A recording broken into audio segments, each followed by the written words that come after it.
Welcome. Welcome to this Introduction to Positive Psychology course.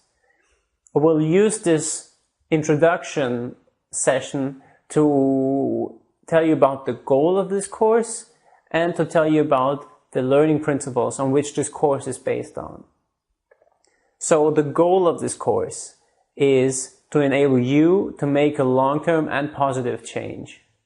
So the emphasis is, well, first of all on positive, but second of all, on long-term.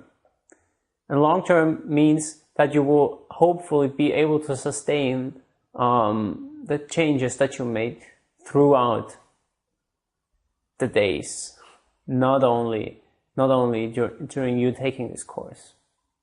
So in order for you to be able to build this positive long-term change, there are a few learning principles, 5 exactly, on which this course is based on and which I ask you to adhere to, so you will get most out of this course. The first of them is that it is a science-based course, which is actually nothing that you have to do, but something that's more something that I have to do. Everything that I tell you is based on science in some way or the other. That it's based, I'm telling you ideas that have been tested and retested for many years, for decades. And only what has been solidly found is what I present to you. What this also means is that you will see in the resources, you have a list of references for every class. And these references are here for 2 reasons. The first reason is that, well, it's a science-based course. That means I have to reference what I say. Otherwise, I can just make up things. But everything that I say is grounded in research, so that's why the references are there. But second of all, I want to give you, if you want to, the chance to read more into research. And it's easy. You can just, if you want to, you can just type in, take the references if something's interesting for you, look it up in Google, or maybe even better in Google Scholar, and you will find more information. You will find maybe a research paper that you can read, and that will basically tell you in a more scientific language and in a more abstract way what I'm trying to tell you here. The second of the learning principles is that it's an applied course.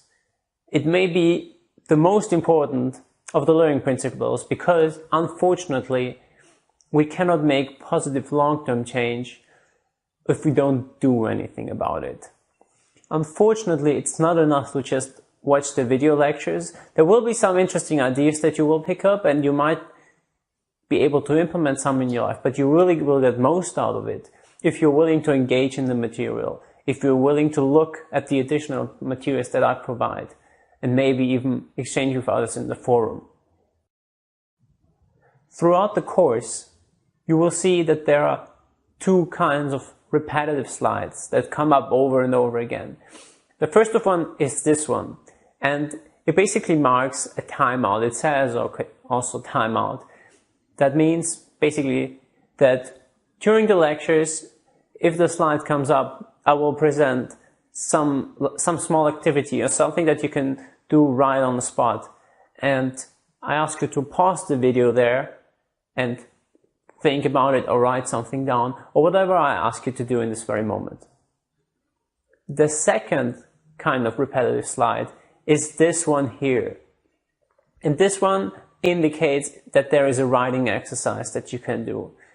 There are much more writing exercises in the additional materials than the ones that I present during the course, but the ones I present during course I especially recommend it because they have been very well founded in research and have been tested numerous times and shown to be effective for a large number of people. So it's these 2 set of slides that will come up over and over again, and these set of slides that ask you right in the course to engage in the material. The fourth of the learning principles is that I ask you to be engaged in the material. That means do the exercises not for the sake of doing them. The intention that you bring to the exercise matters very much for the outcome. But also engage in the lectures. Do take part in the timeouts. Take part in the writing exercises and pay full attention to the lectures, because that's how you get most out of this course. And lastly, but not least, we have the fifth learning principle, which is remain critical. Just because it's based on science doesn't mean that everything's going to work for you perfectly. People are very different. So some of the exercises will appeal more to you and others won't. And that's normal. And that's why you have a whole range of different additional materials to choose from, a whole range of different exercises. Take the ones that fit best for you. Maybe give the others a try later on. It's all up to you. The most important thing is that you apply the things to your life. And in order to exemplify the importance of applying what you learn to your life, and not only listening to the lectures, I want to read out to you this wonderful quote by Archibald MacLeish. Because what he says is, what is wrong is not the great discoveries of science. Information is always better than ignorance, no matter what information or what ignorance. What is wrong is the belief behind the information. The belief that information will change the world. It won't. And that's exactly why you have all these additional materials and all these ways to apply the knowledge to your life. I very much encourage you to do that, and I invite you to exchange with others on the forum and ask questions to me in the forum. Go for it. What I am going to present you in this course is mostly based on the science of positive psychology. And that is why we'll start with the question, what is positive psychology? The definition is that it is a science that revisits the average person with an interest in finding out what works, what is right, and what is improving. It is an approach within psychology that is meant to complement the majority of traditional psychological research that has been done before, which is marked by a focus on clinical settings and a focus on people with mental illnesses. We'll now explore how it is different to what's already out there and why it is needed. First, underlying this new approach is an understanding that happiness is not the negation of unhappiness. Let's look at these two models here, the disease versus the health model, that demonstrates this kind of thinking. Over the last 1.5 decades, it has become very clear that, for example, overcoming depression does not mean that you are happy and flourishing. It takes a different skill set, so to say, to go from -5 to 0, then from 0 to, let's say, +7. The area from -10 to 0 is only half of the story. If we neglect the area from 0 to +10, then we are missing out on much of what makes life most worth living. Positive psychology operates within this health model. It focuses on people's strengths instead of their weaknesses. It focuses on building what is good instead of only overcoming deficiencies. And it tries to find ways to be happier instead of always running away from unhappiness. Please notice that positive psychology does not deny that it's important to study depression and so on. It seeks to complement the focus of traditional psychology. Anger and sadness are important, and there are times in life when we feel unhappy, and that's okay and good.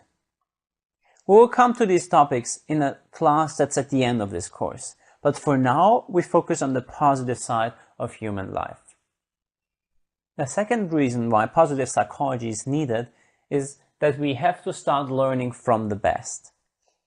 Positive psychology, as I just said, looks at the positive side of things, looks at the people who perform best, who are the happiest, the most successful, and so on. Because if we want to know more about what makes life really good, it is not enough to study the average person. Let me give you an example.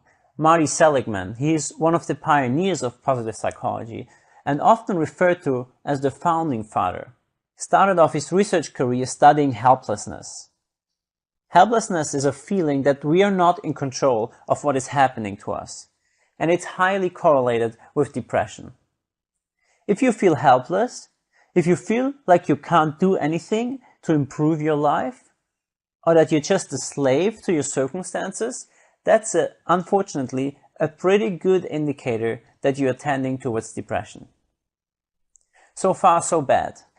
But it turns out that there's a group of people who do not give up, who do not become helpless, even though they are not in control of a situation. There's a group of people who never give up and who won't become depressed, no matter what you do to them. Positive psychology is about studying this group of people, the ones who are doing really well. And then it tries to find out what they do differently and how we all can learn from them. Positive psychology is ultimately concerned with helping people to become the best they are able to become. The third reason is that we need empirical evidence to understand what really works. From this perspective, positive psychology can be contrasted to the self-help movement. The self-help movement is characterized by slogans or book titles like these that you see here. 10 steps on how to be happy, and how to be rich and happy, whatever you want, whenever you want. Or 6 surefire ways to get your smile on.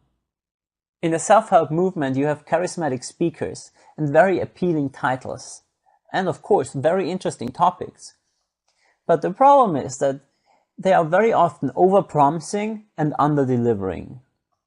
There is no research to question and to prove if it's really working or not. On the other hand, you have academia. It's very rigorous, and you will see these kind of research titles in the references that I provide throughout the course. They are not part of your regular learning experience, but I included them for 2 reasons. Firstly, because this course is based on scientific research and findings, hence I have to provide proof for what I'm saying. And secondly, because I want to give you, those of you who are really interested in research, a chance to learn more about it. But what this course is all about is finding the middle ground. The middle ground between self-help and science. The main question becomes then, how can we apply this research to help us make long-lasting positive change? This middle ground is also what made positive psychology, back when it was taught at Harvard University a few years ago, the most popular course at the university. And nowadays, organizations, consulting companies, governments and schools, all of these are taking on positive psychology. And the reason why is because it works. Because it really works. As you will see throughout this course, if you take the lessons, if you take the research and apply it to your lives. Here's a quick roundup of this lecture. Positive psychology is the science of what makes life good. It looks at what works, what's right, and what's improving. Now let's take a look at what is happiness. Psychologists look at happiness from 2 different positions. We'll take a closer look to get a better understanding of what we can think about when we think of happiness. But first, I invite you to take a minute before we move on and think about what happiness means to you. Pause the lecture here and just write down what your own definition of happiness is.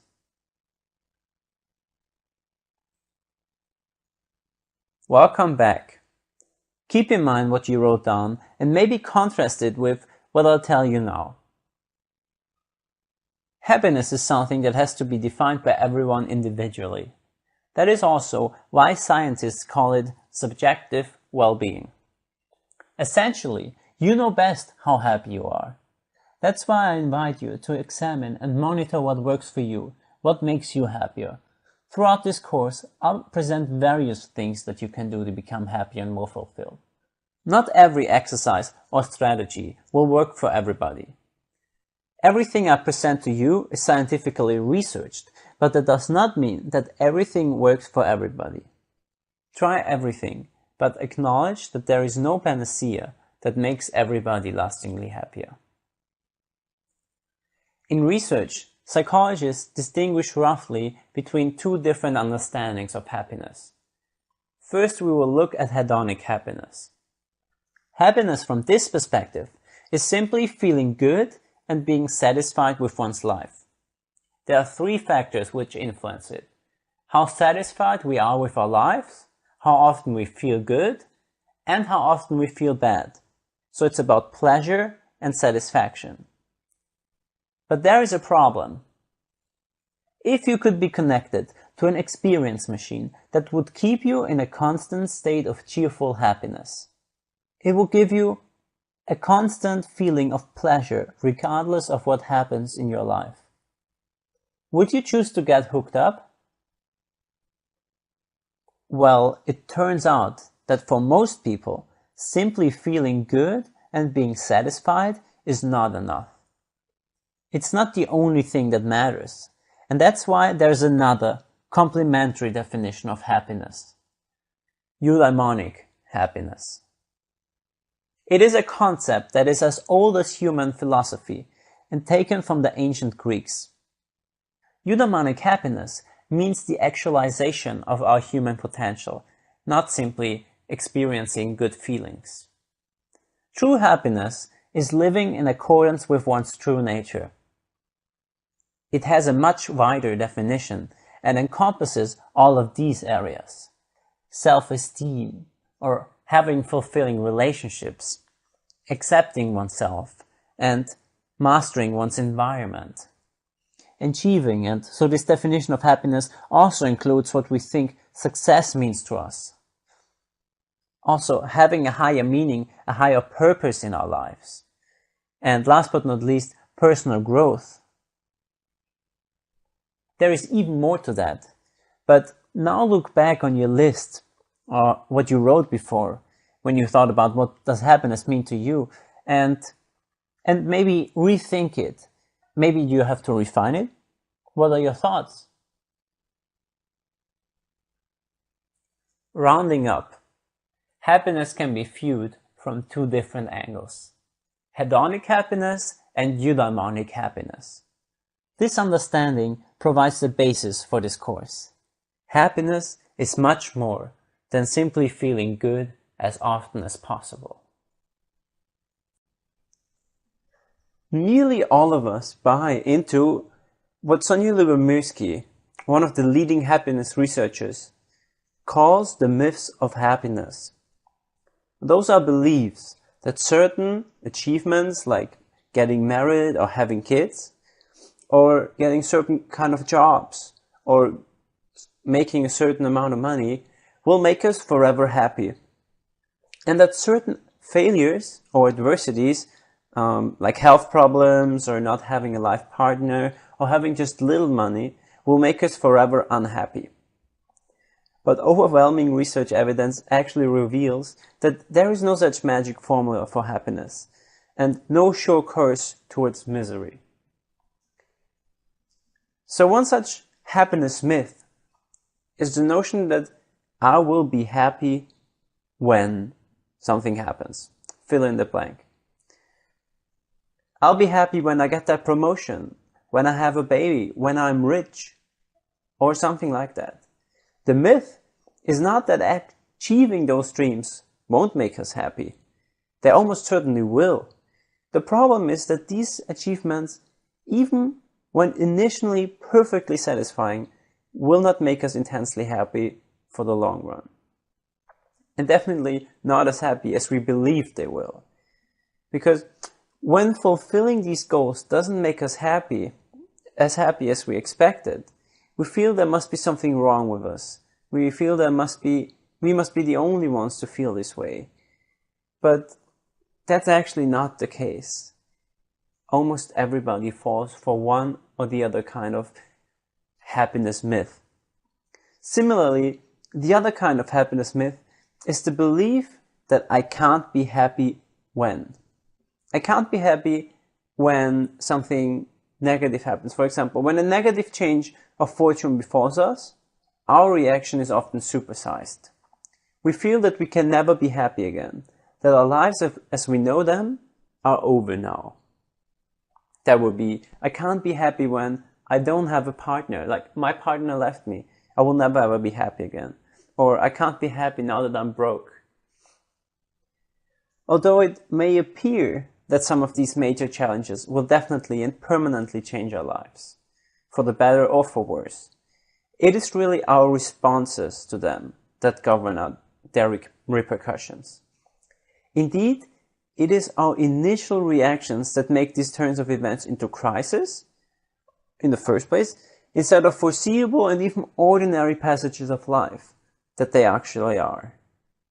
This may seem a little bit counterintuitive, but it's actually true, and we will explore in a second why our mind is so bad at understanding what makes us happy and what doesn't make us happy, especially when it comes to longer term things. Unfortunately, human beings aren't very accurate in predicting their emotional reactions to future events. And this is what is explained by effective forecasting. So we take action on this belief, explicit or implicit, that one action will lead us to greater happiness, greater rewards than some alternative action. Whether we're trying to decide what to have for breakfast or whether or not to get married, every decision is based on the belief that one choice will probably lead us to feel better than another choice. The problem is that whether we look at minute events such as receiving negative feedback or things that are more important like the election of the next president, for example, what we find is pretty much the same across the board. People almost always overestimate the intensity and the duration of their future emotional reactions. For instance, when researchers asked to predict how they will feel 2 months after a breakup, people often expect to feel devastated. But when you actually compare them with those who have already gone through a breakup, you find that the effects tend to be milder and wear off much more quickly than people initially predict. So why is that? One of the reasons is a phenomenon that researchers call the hedonic treadmill. A major problem with seeking happiness in our external circumstances is that we adjust very rapidly to those circumstances. So if we get a new car, an award, a specific sum of money, for example, when we do reach those goals, we very quickly adapt to these new circumstances. We very quickly find new, greater goals to work towards too. The happiness you expect to last has quickly moved ahead with these new goals and left you behind. We very quickly forget and ignore what we have as our focus continually shifts to those things that we want. Also, because of evolution, we are wired to want more. We are wired to want the things we don't have, because that's what ensures our survival. But nowadays, our survival is not threatened. Nowadays, we care about having happy and fulfilled lives. So for example, if you move to a larger, nicer apartment, for the first week or two, you will probably feel elated. It's great. The bedroom is so spacious, the living room is stylish, and the view is magnificent. But after a few weeks, the novelty begins to wear off, and you begin to become adapted to your new circumstances. The view from your bedroom window no longer makes you smile.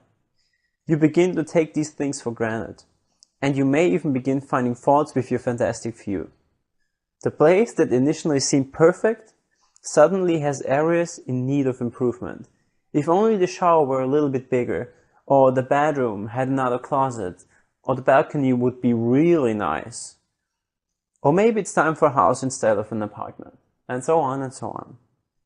This concept of adapting to our circumstances is known as the hedonic treadmill, a term coined by two famous researchers, and it basically says that the status quo is never enough. We keep running, pursuing things that we think will make us happy, only to find that our level of happiness remains about the same. So does this mean that whatever we do will always go back to base level? A base level that's maybe determined by our genes? No. No, we do have influence on our well-being. But for a very long time, psychologists believe that we always go back to our base levels. So for a very long time, psychologists believe that we actually do not have influence on at least not on our long-term happiness. But as I said, this turned out to be wrong. We actually are able to increase our happiness and our success in the long term. It's just that the strategies that we usually use to do this are flawed. Because beyond having our basic human needs fulfilled, that means having enough food, having a place to live, living in a free society where we're not oppressed. Once these needs are fulfilled, our external circumstances matter surprisingly little. And to demonstrate this, I want to share with you a quote of Ed Diener. He's one of the pioneers of happiness research, researching for more than 30 years now. And he puts this like this. He says, "It appears that the way people perceive the world is much more important to happiness than objective circumstances." This means that happiness has to, up to a certain extent, to be found within ourselves. And what exactly this means, and how we can indeed change, is what we will explore throughout this course. In the last class, we looked at happiness as if it was an end in itself. And indeed, happiness and feeling good is its own purpose. But it is actually also much more than that. Because, as we will see, happiness is an ingredient to success. It's an ingredient to a longer life and to a strong immune system. So in this lecture, we will look at how happiness leads to success and not only the other way around. And we will also look at what kinds of positive emotions there are and how we can bring more of them into our lives. Positive emotions are good for us. They let us live longer and achieve more. They build up our immune system and they help us being more creative. Positive emotions have the power to literally transform our lives. These claims seem very lurid and too good to be true. But let's just together look at how we know about the positive impact of positive emotions. Some researchers go quite far in order to prove that their theories are right. One of those studies went like this. The researchers invited a few hundred men and women into a hotel for a week. The men and women were infected with a cold virus and held in quarantine for the rest of the week. And what the researchers did then, every day, was to collect the tissues the people used in dedicated baskets and weigh the amount of mucus in them. Well, you can say that these psychologists went out of their way to see what happened. The result of the study was that the people who were happier before the study recovered faster than the others.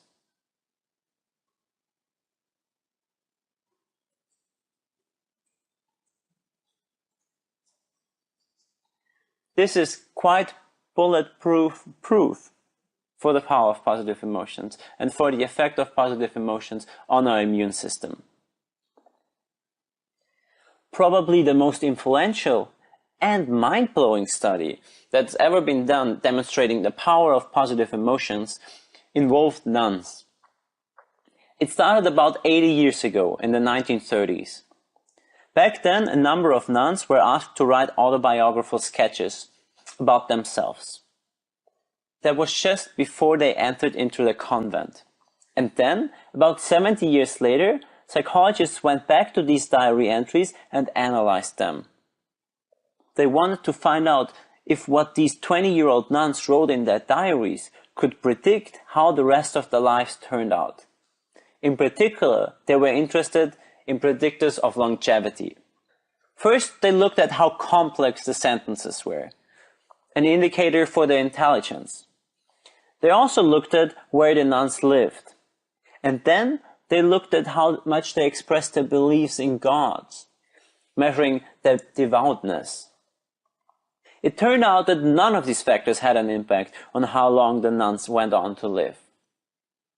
But there was one factor which did have an impact, a very significant impact. The nuns, whose journal entries had more positive content, lived nearly 10 years longer than the nuns whose entries were more negative or neutral. In particular, the researchers went on and compared the most positive 20% with the most negative 20%. And here's the difference. Here you can see how the researchers compared the happiest and the unhappiest group of the nuns. More than 90% of the happiest group of nuns were still alive at the age of 85. And at the age of 94, more than 50%. If you compare them to the unhappiest group, not even 40% were alive at the age of 85, let alone at the age of 94, when not even 10% made it. Clearly, those nuns who were happiest at the age of 20 were not happier because they knew they would live longer. Their superior health and their longer life could only be a result of their happiness and not the cause. So if you're asked, can it be that being happier adds to the years of your life? Then the answer is that it certainly seems so. In addition to improving our health, positive emotions have a significant, very interesting impact on our brain. To understand this, it is helpful to first understand how negative emotions work. The traditional example to understand how negative emotions work is to look at our ancestors in prehistoric times. They felt fear or anger in response to a threat, like a wild animal that was about to attack them. This triggered what we call the fight or flight or freeze response, responsible for our survival at times of danger. In these situations, the brain had only three options to choose from. First, they could fight the animal. And secondly, they could try to run away as fast as possible. And the third, which is not here on the slide because it's much less talked about in research and in general, is that they could pretend to be dead. That would be freezing.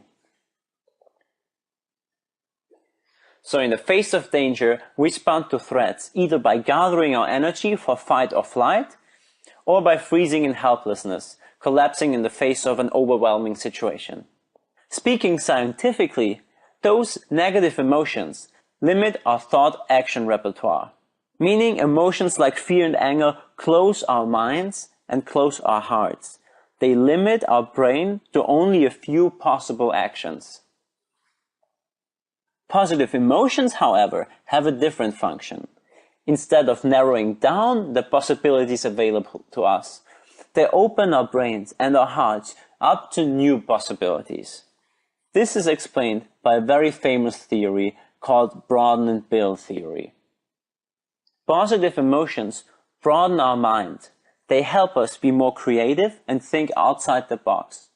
We become more open to new experiences, and positive emotions also enable us to zoom out of a particular situation and consider and think of alternative solutions. And even more, positive emotions flood our brain with dopamine and serotonin.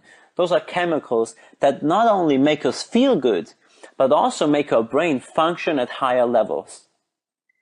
This is the build part of the theory. Positive emotions help us organize new information and remember old information. They enable us to build new connections in our brain. And then, what this does for us in the long run is to transform us for the better. Positive emotions allow us to discover and build new skills, new friendships, and new knowledge. Here on this slide, you can see an overview of how this process works. At the beginning, we feel positive emotions.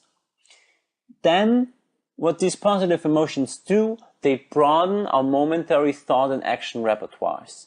That means they broaden our brain up to new possibilities, new thoughts, new, more creative ideas.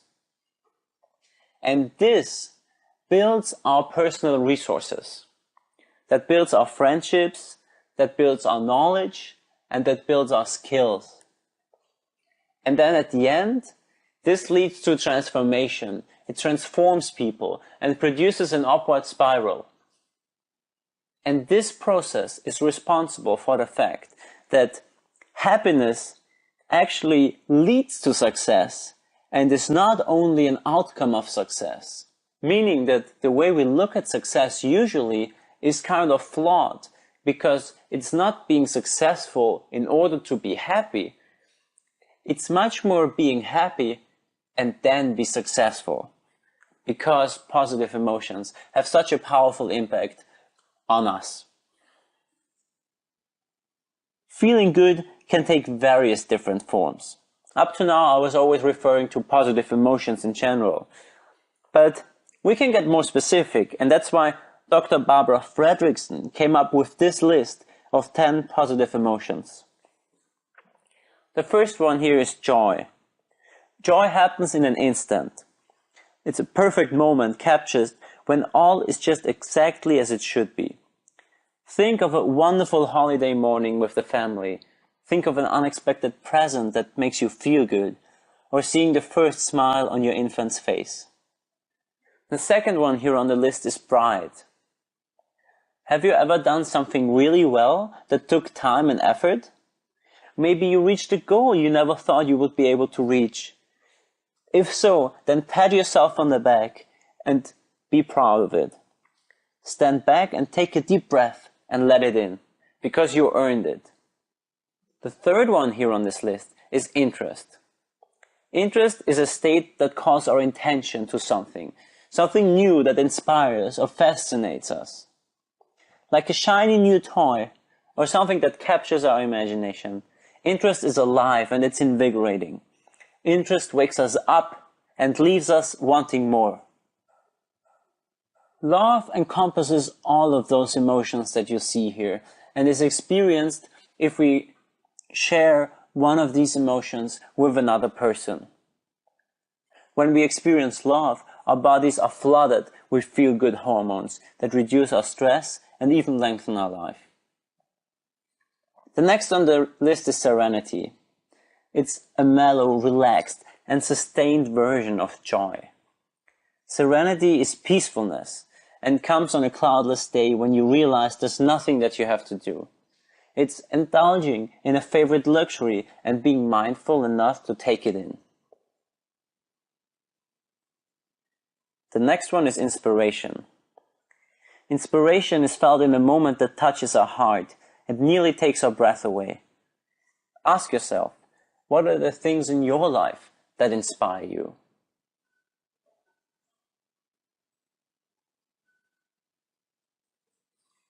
Forgiveness is something that is felt if we accept something that another person has done wrong to us. It is the positive emotion that we feel if we forgive another person. Awe is when you feel overwhelmed by greatness. Awe is triggered when we see the vastness of nature or the cosmos. Take a moment to think of if you had a moment of awe lately. Amusement comes up in these delightful surprises that make us laugh. It's those unexpected moments that interrupt our focus and crack us up. Have you had an amusement in your life recently? Barbara Fredrickson says about hope that unlike other emotions that arise out of our comfort and safety, hope springs out of our dire circumstances. Deep within the core of hope is the belief that things can change, that things can get better, and that possibilities exist. Hope sustains us and motivates us to turn things around. Now that we learn about these 10 positive emotions that exist, we will take a closer look at how we can cultivate more of these positive emotions. I'll go over some simple things that you can start engaging in right away. Some of those might seem like common sense, and it's true, they are common sense. But as Voltaire said, common sense is not that common. And we actually tend to forget what is so obvious to us if we really think about it. If we do this regularly, those actions can have a significant impact on our well-being and on our health. The first one of these is a writing exercise, which is about writing about intense positive experiences. It involves thinking about the most wonderful experiences in your life, the happiest moment, the most ecstatic moments, moments of rapture, perhaps being in love, or from listening to music, or suddenly being hit by a book or a painting, or by a song. Choose one of such experiences and write about it. Try to imagine yourself at that very moment, including all the feelings and emotions that are associated with this experience. And then write about this experience. Write about it in as much detail as possible, trying to include the feelings, thoughts, and emotions that were present at this time. Find more clear instructions in the additional resources. The good thing about this exercise is that it has not only been shown to improve your mood, but even to improve your physical health. This next exercise is as simple as it can get. Go outside and enjoy nature. It seemed almost too simple and too obvious for me to mention it, but it's, again, easy to forget. Go outside in good weather, ideally somewhere in nature. Don't underestimate the immense impact that nature can have on our body and on our mind. Science is just beginning to understand it, and research shows that we have an innate connection to nature. One study, for example, found that when you're in a hospital, you recover faster if you can see greenery from your window. Just the simple fact that you can see nature from your window makes you recover faster. And if you just take a few moments to look at the picture on the slides here, you might find that even just seeing those pictures can have a positive effect on our body and our well-being. An impressive amount of research backs up the effectiveness of this next suggestion I'm having for you. If you dedicate 1 day a month to doing random acts of kindness throughout your day, deliberately and consciously, you will see what kind of effect it can have on your well-being. They need not be grand gestures. Simple things like paying for someone's coffee or smiling at everyone you meet.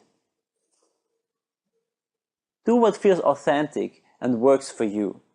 Kindness is linked to increased feelings of fulfillment and pleasure, and research has shown that it's also good for our heart and can even slow our aging process. And most importantly, it's a wonderful thing to do because it literally multiplies happiness.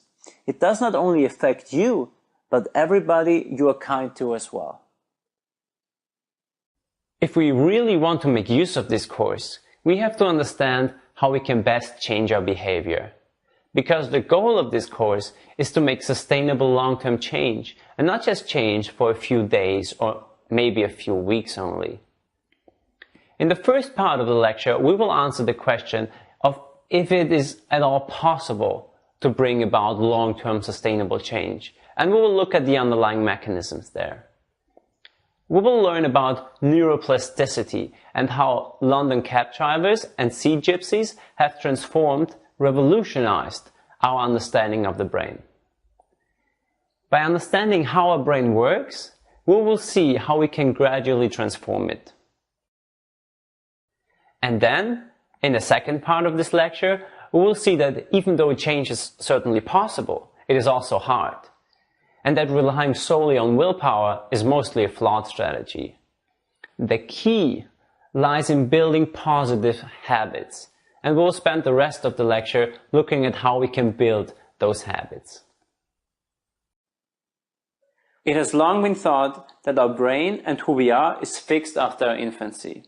That means that no matter what we do, the brain essentially stays the same. You were born with certain types of genes. You maybe had some early childhood experiences that still had an effect on you, but that was it. From then on, you were bound to fluctuate around the same level. You were either introverted or extroverted. you were either a more happy type of person or more melancholic, more unhappy kind of person. Thankfully, this was proven wrong not too long ago. It is actually quite far from the truth. Well, otherwise, the goal of this course, to create positive long-term change, would be rather cynical. At the end of the last century, scientists started to notice that the brain actually does change. And this ability of the brain to change is what's called neuroplasticity. Neuroplasticity stands for the remarkable capacity of the brain to change itself. The brain is actually able to change throughout our lifetime. Even when you're 90 years old, your brain changes. It still forms new connections. One of the famous groundbreaking studies that showed scientists that the brain actually does change throughout life was the London cab driver study. For everybody who has ever been to London, it is quite clear that it's a hard to navigate city. London cab drivers famously have to take a navigational test before they are permitted to cab around in London. Every black cab driver in central London has to have what's called the knowledge, a memorized map of the capital, including 25,000 streets and thousands of landmarks. It's a brutal learning process that can take 3 to 4 years to complete with a final test. So when researchers looked at the spatial memory parts in the cab drivers' brains, they found that these parts are significantly larger than the ones of normal people. What this implied was previously unimaginable, that the spatial part of the brain can grow as a result of the many hours studying the map of London. But the brain can do even more. Sea gypsies, for example, are nomadic people who live in a cluster of tropical islands. They spend most of their lives in boats on the open sea, and they can see clearly underwater in great depths because they learn to control the shape of their lenses and the size of their pupils. Most of us normal people can't do that, and pupil adjustment has been considered to be a fixed, innate reflex. However, in a study, Swedish children were able to learn this trick. Their brains responded to the training. This is mind-blowing. Researchers all of a sudden began to realize that our brain is actually much more powerful than we thought for such a long time. It is actually able to change itself constantly. Let's see how the brain works. This is inside our brain. Here we see a picture showing a neuron and its many pathways leading away from it to other neurons. There are about 100 trillion neurons, 100 trillion connections in the brain. Some are thin and some are much thicker. You can also see this in this picture here. And every time we do something or think something, a specific pattern of neuron fires. And every time a specific pattern of neurons fires, the connections grow. A great example to think about it is thinking of a stream.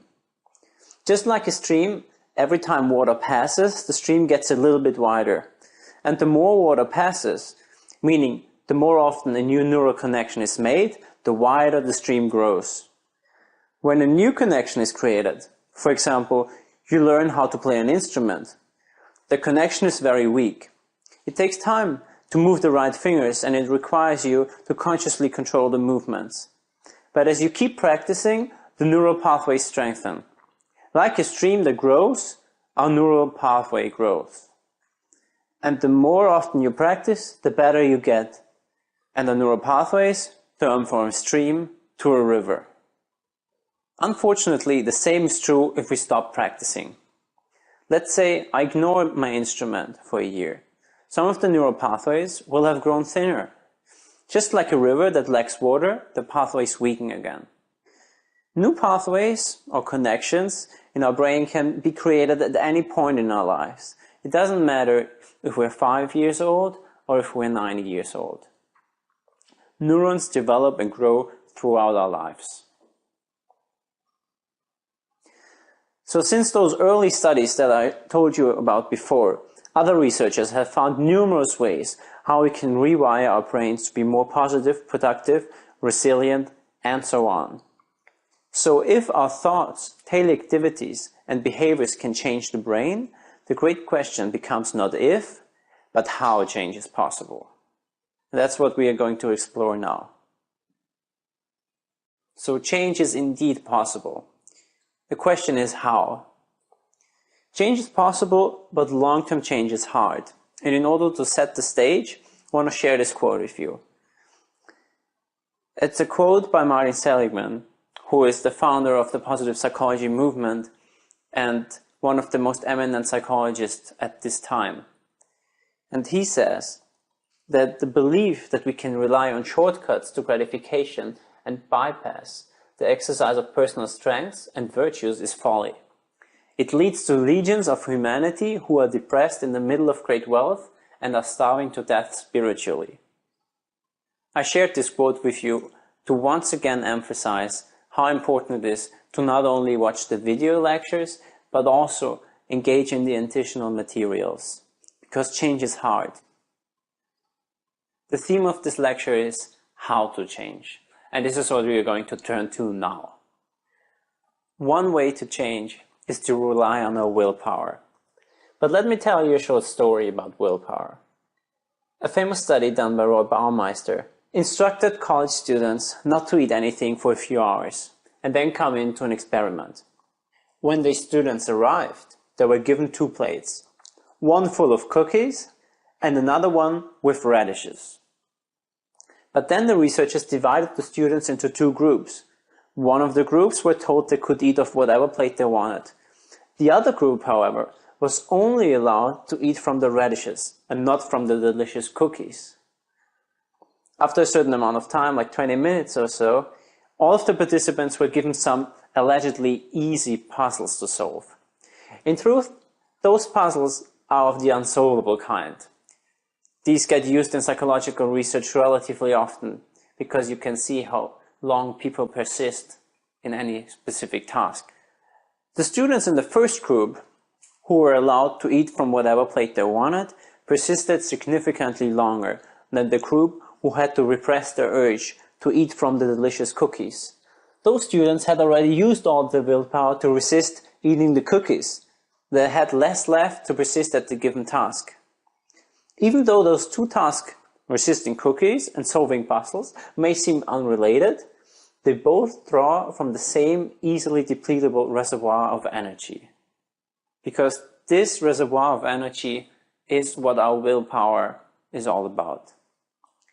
Luhr and Schwartz say that the limitation of conscious will and discipline are rooted in the fact that every demand on our self-control all draw on the same small, easily depleted reservoir of energy. What we learn from this is that relying on our willpower alone to make changes is not ideal. We need something else. Habits. In fact, we need lasting habits. The good news is that those people who really manage to make long-lasting change do not simply have higher willpower.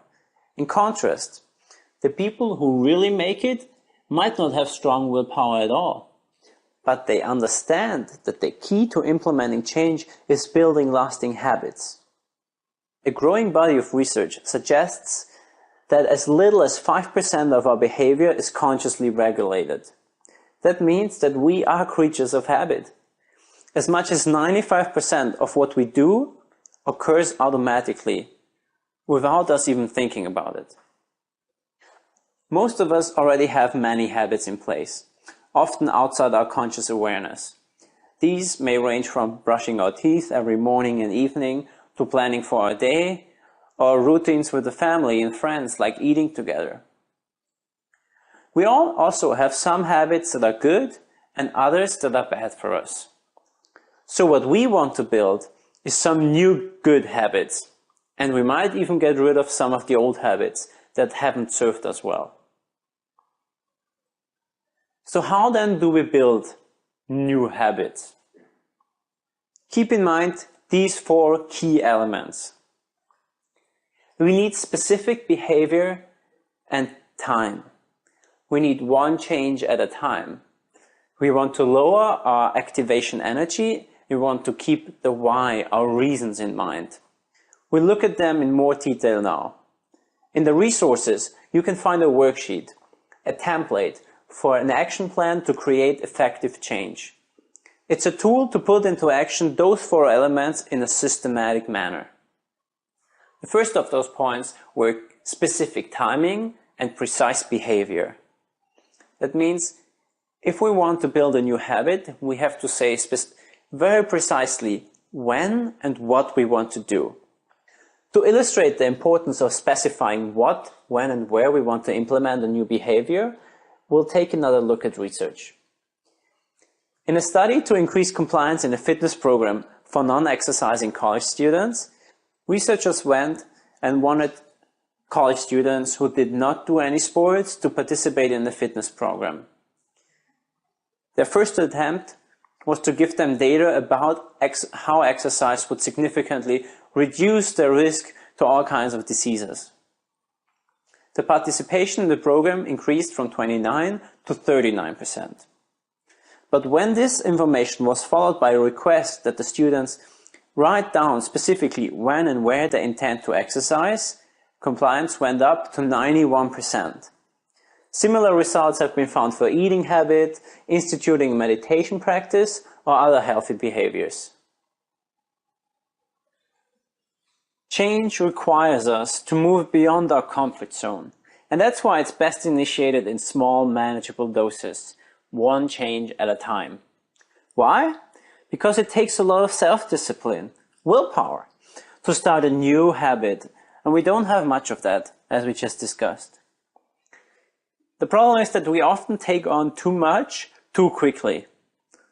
So that's why I ask you to focus on one significant change at a time, 2 at maximum. But more than that is too much.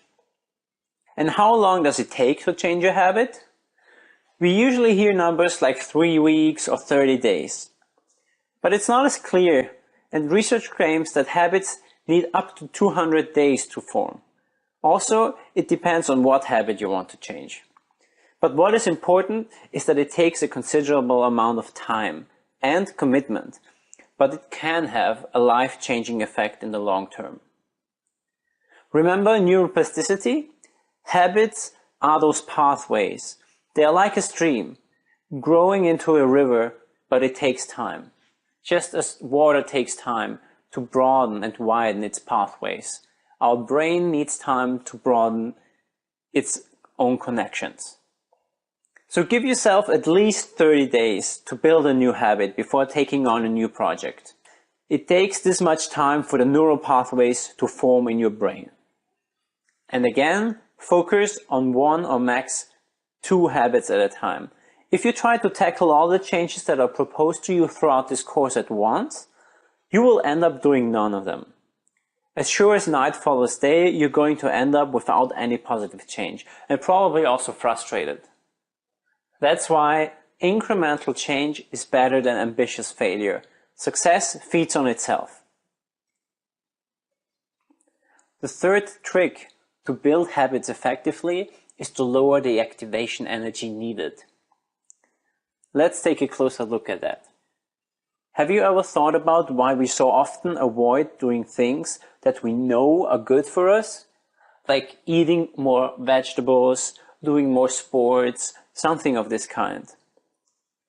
Just like water takes the path of least resistance, also the neurons in our brain take the path of least resistance. We take the path of least resistance. And in order to overcome this resistance, we need what is called activation energy. In physics, activation energy is the initial energy that's needed to start a reaction. Similarly, activation energy is needed for us to resist succumbing to our old habits and start new, more positive and productive ones. So if we want to create new habits, let's lower the activation energy for habits that we want to adopt and raise it for those habits that we don't want to or that we want to avoid. Let me give you an example. Let's say you want to start writing a journal every night. Put a journal or a piece of paper and a pen right on your bedside table. If you want to eat more healthily, prepare healthy snacks in advance, so you just have to take them out, just like you have to take out the Snickers out of the cupboard if you want to. If eating healthily is as easy and effortless as eating a chocolate bar, you are much more likely to change your eating habits. And these are just a few simple ideas, but be creative about whatever change you want to make. How can you make it easier for us to stick to new good habits? That's the question.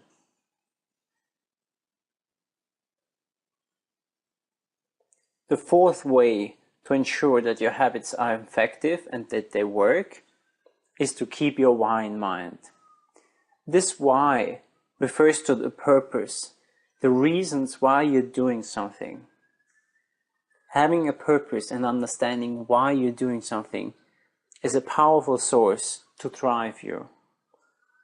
And the most powerful sources of purpose are positive rather than negative. A negative source of purpose is defensive and deficit-based. This means it's based on a threat, on a physical or psychological threat. When we feel our security or our survival at stake, emotions such as fear, anger, and even hatred can be a powerful source of energy. The problem is the cost. Negative emotions drain our energy and prompt the release of hormones that are toxic to our systems if they remain for a longer time. Purpose, fueled by the feeling of deficit, also narrows our attention and limits our possibilities. By contrast, when we are able to move from the inner experience of threat to one of a challenge, we introduce a whole new range of possibilities in our lives. Rather than reacting to fear, we can focus on what is really meaningful and precious to us. I want to refer you again to the broaden and build theory, where we talked about how positive emotions broaden our mind and build our resources. Very often, having a positive or a negative purpose is simply about how we frame our goals. For example, are we working out to avoid becoming unattractive and overweight? Or do we do it because we strive to be fit and healthy? To be more able to do other tasks or to work towards a sports competition? The difference in our attitudes can be huge simply by having a positive purpose. In addition to a positive purpose, we also want to have an intrinsic purpose. The difference between intrinsic and extrinsic purpose is just as huge as the difference between positive and negative purpose. Are we doing what we do in order to please others, or in order to get something that we feel we don't have enough of, like money or power or social status, or maybe even love? Or do we do these things because we ourselves feel that they are valuable? Clarifying purpose takes time, quiet, uninterrupted time, which is something that many of us feel we simply don't have anymore. But if we want to live a fulfilled life that's devoted to things that really matter to us deep down, we have to realize that the only way is to spend time now on questions of meaning and purpose. And for this, I want to present you a wonderful way to connect to our deepest values and our life goals. It's about finding your legacy.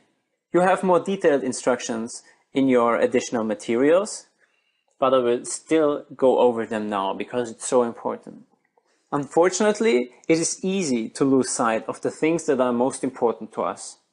It seems crazy, but it's true. How often do we overreact to a family member, get angry at someone we love, or lie to somebody we really care about? There are numerous other examples, and the answers are different for every one of us. But what is true for everybody is that we tend to forget about the things that we value most. That's why the following exercise is so powerful. This is an exercise to get you in touch with the things that really matter to us, to get in touch with our true self, our values, beliefs, and aspirations. For this exercise, I recommend you take at least an hour without interruptions and any distractions. Find it in the resources. One last thought. I encourage you to try journaling on a regular basis, even outside of this course. Journaling has been found to be really beneficial for many people. On the other hand, it is a great tool to document our change efforts and help us keep track of them. And it has even more benefits. For example, it helps us deal with negative emotions or traumatic experiences. Having said this, of course it's not for everybody. Some people simply do not like to write, and that's okay too. If so, you might want to try speaking into a voice recorder, or even better, to a friend. This section is about habits. And we were just talking about creating sustainable change, and I was saying how habits are really at the very core of this sustainable change. And that's why I'm so happy to introduce you to the following few videos, which are not my own videos, but the videos of a friend of mine, Braco Bobric. He is a very renowned expert on how you can use habits to actually become happier. He has a brilliant book, and he also has a brilliant online course called Habits and Happiness. And from this online course, he was so kind to let me use a few of his lectures to give you an introduction of what habits can really do. And also, and that's what I think is the most exciting thing of all, he gave me a coupon code that you can use to actually get this course much cheaper. So please enjoy his videos. I think it's great, and you will really enjoy the course if you go for it. So there's nothing to hold us back, so let's start. This section is about habits. And we were just talking about creating sustainable change, and I was saying how habits are really at the very core of this sustainable change.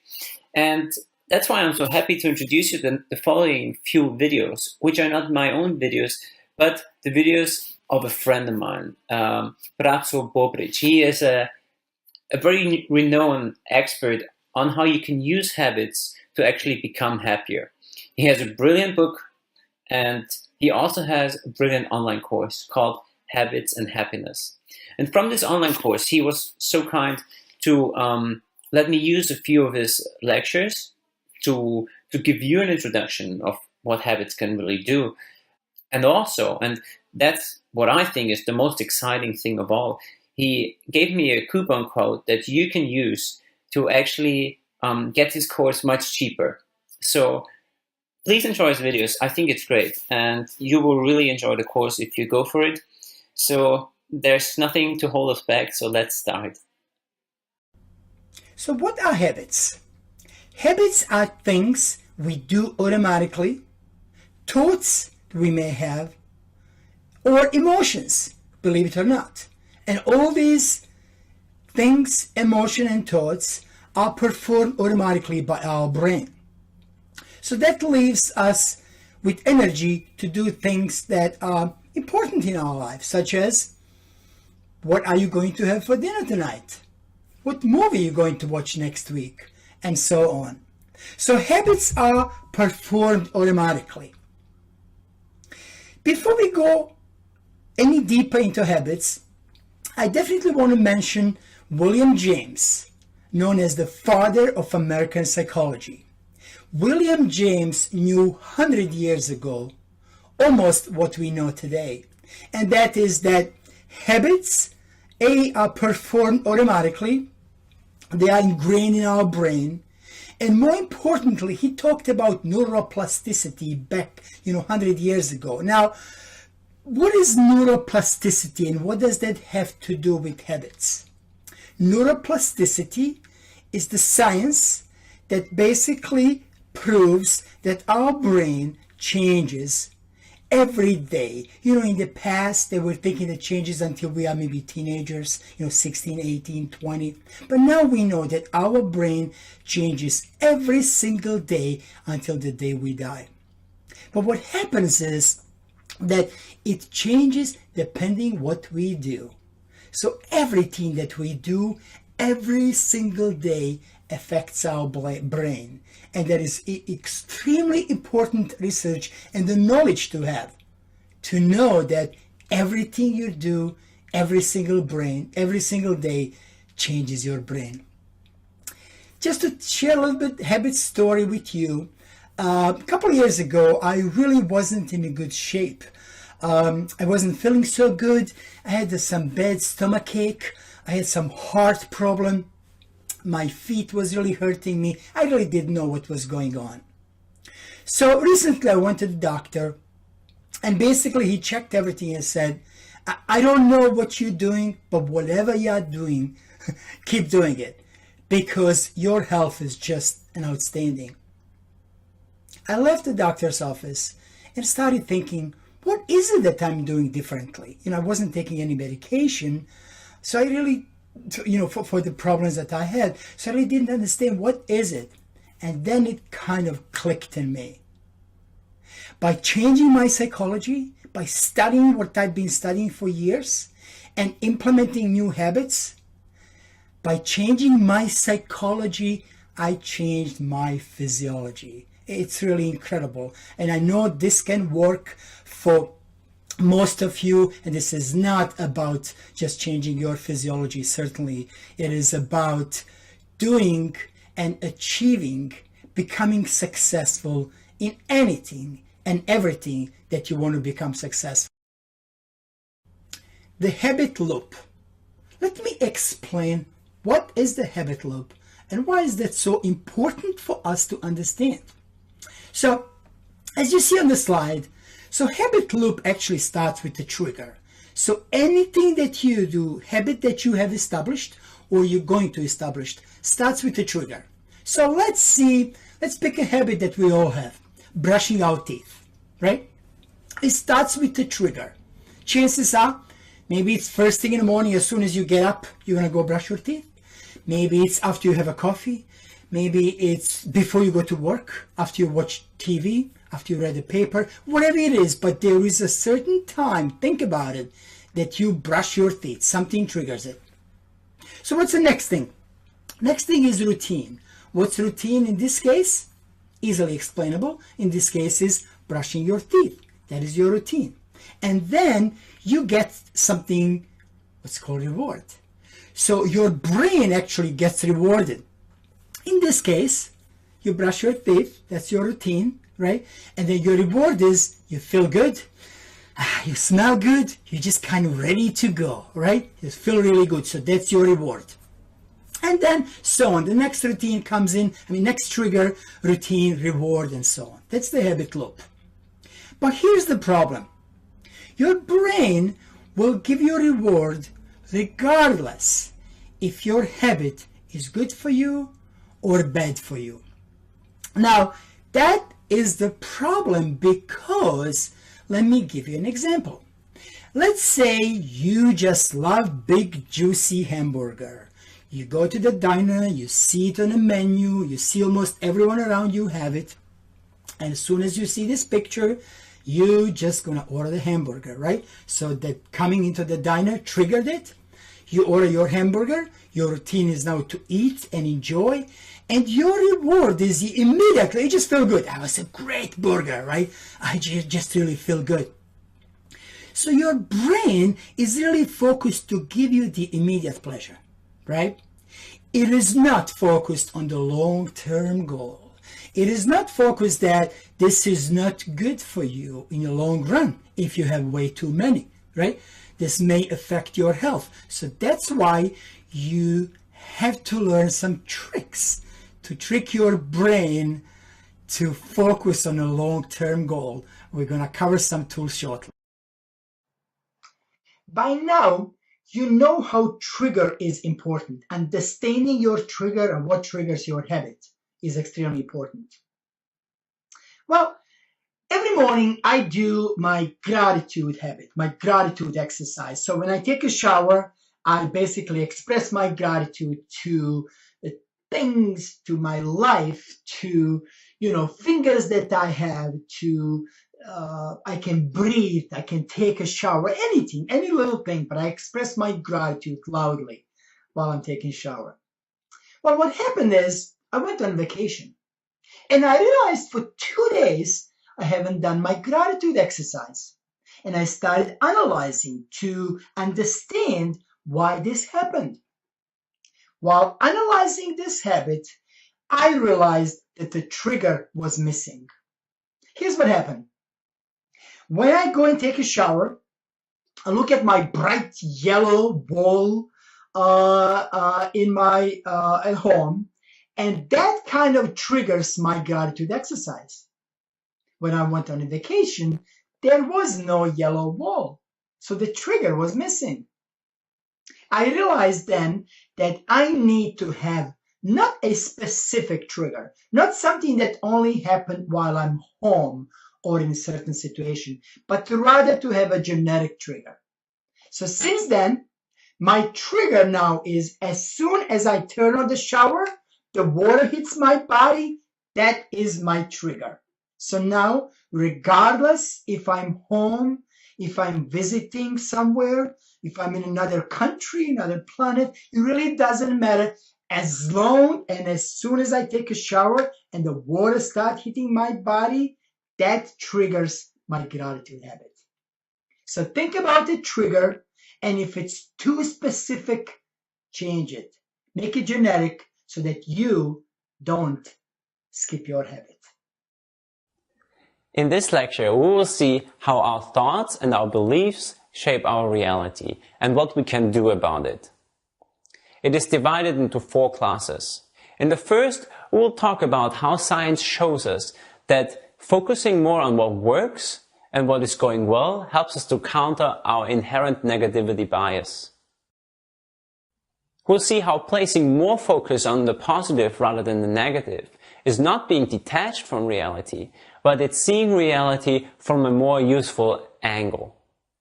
And then we'll finish this first class by looking at the power of being grateful for what we have. In the second class, we look at self-fulfilling prophecies and optimistic mindsets. We will see how our beliefs about ourselves shape the way who we are and who we become. And in the third and fourth class, we will understand how we can go about changing these mindsets and how we can benefit from that. Take a look at this beautiful piece of art. This is Julian Beaver, who is an artist painting 3D paintings in the streets. It's a fascinating picture, and the camera captured it perfectly. But it looked at the painting from a particular perspective, and there are many other ways to look at it too. This, for example. From this perspective, it doesn't at all look like the beautiful drawing that we just saw. It looks distorted. In this case, our perspective determines how we see the world. What can be beautiful from one angle can be totally different from another. The same is true for the perspective we take on the events and situations in our lives.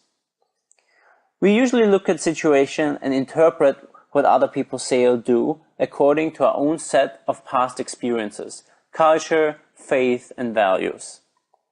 All of those help us to form our beliefs about ourselves and about others and about the world in general.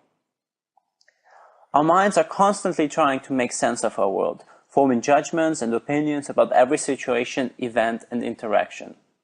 It is as though we are looking at the world through distorted or colored lenses. And everyone has their own personal prescription or color of their glasses.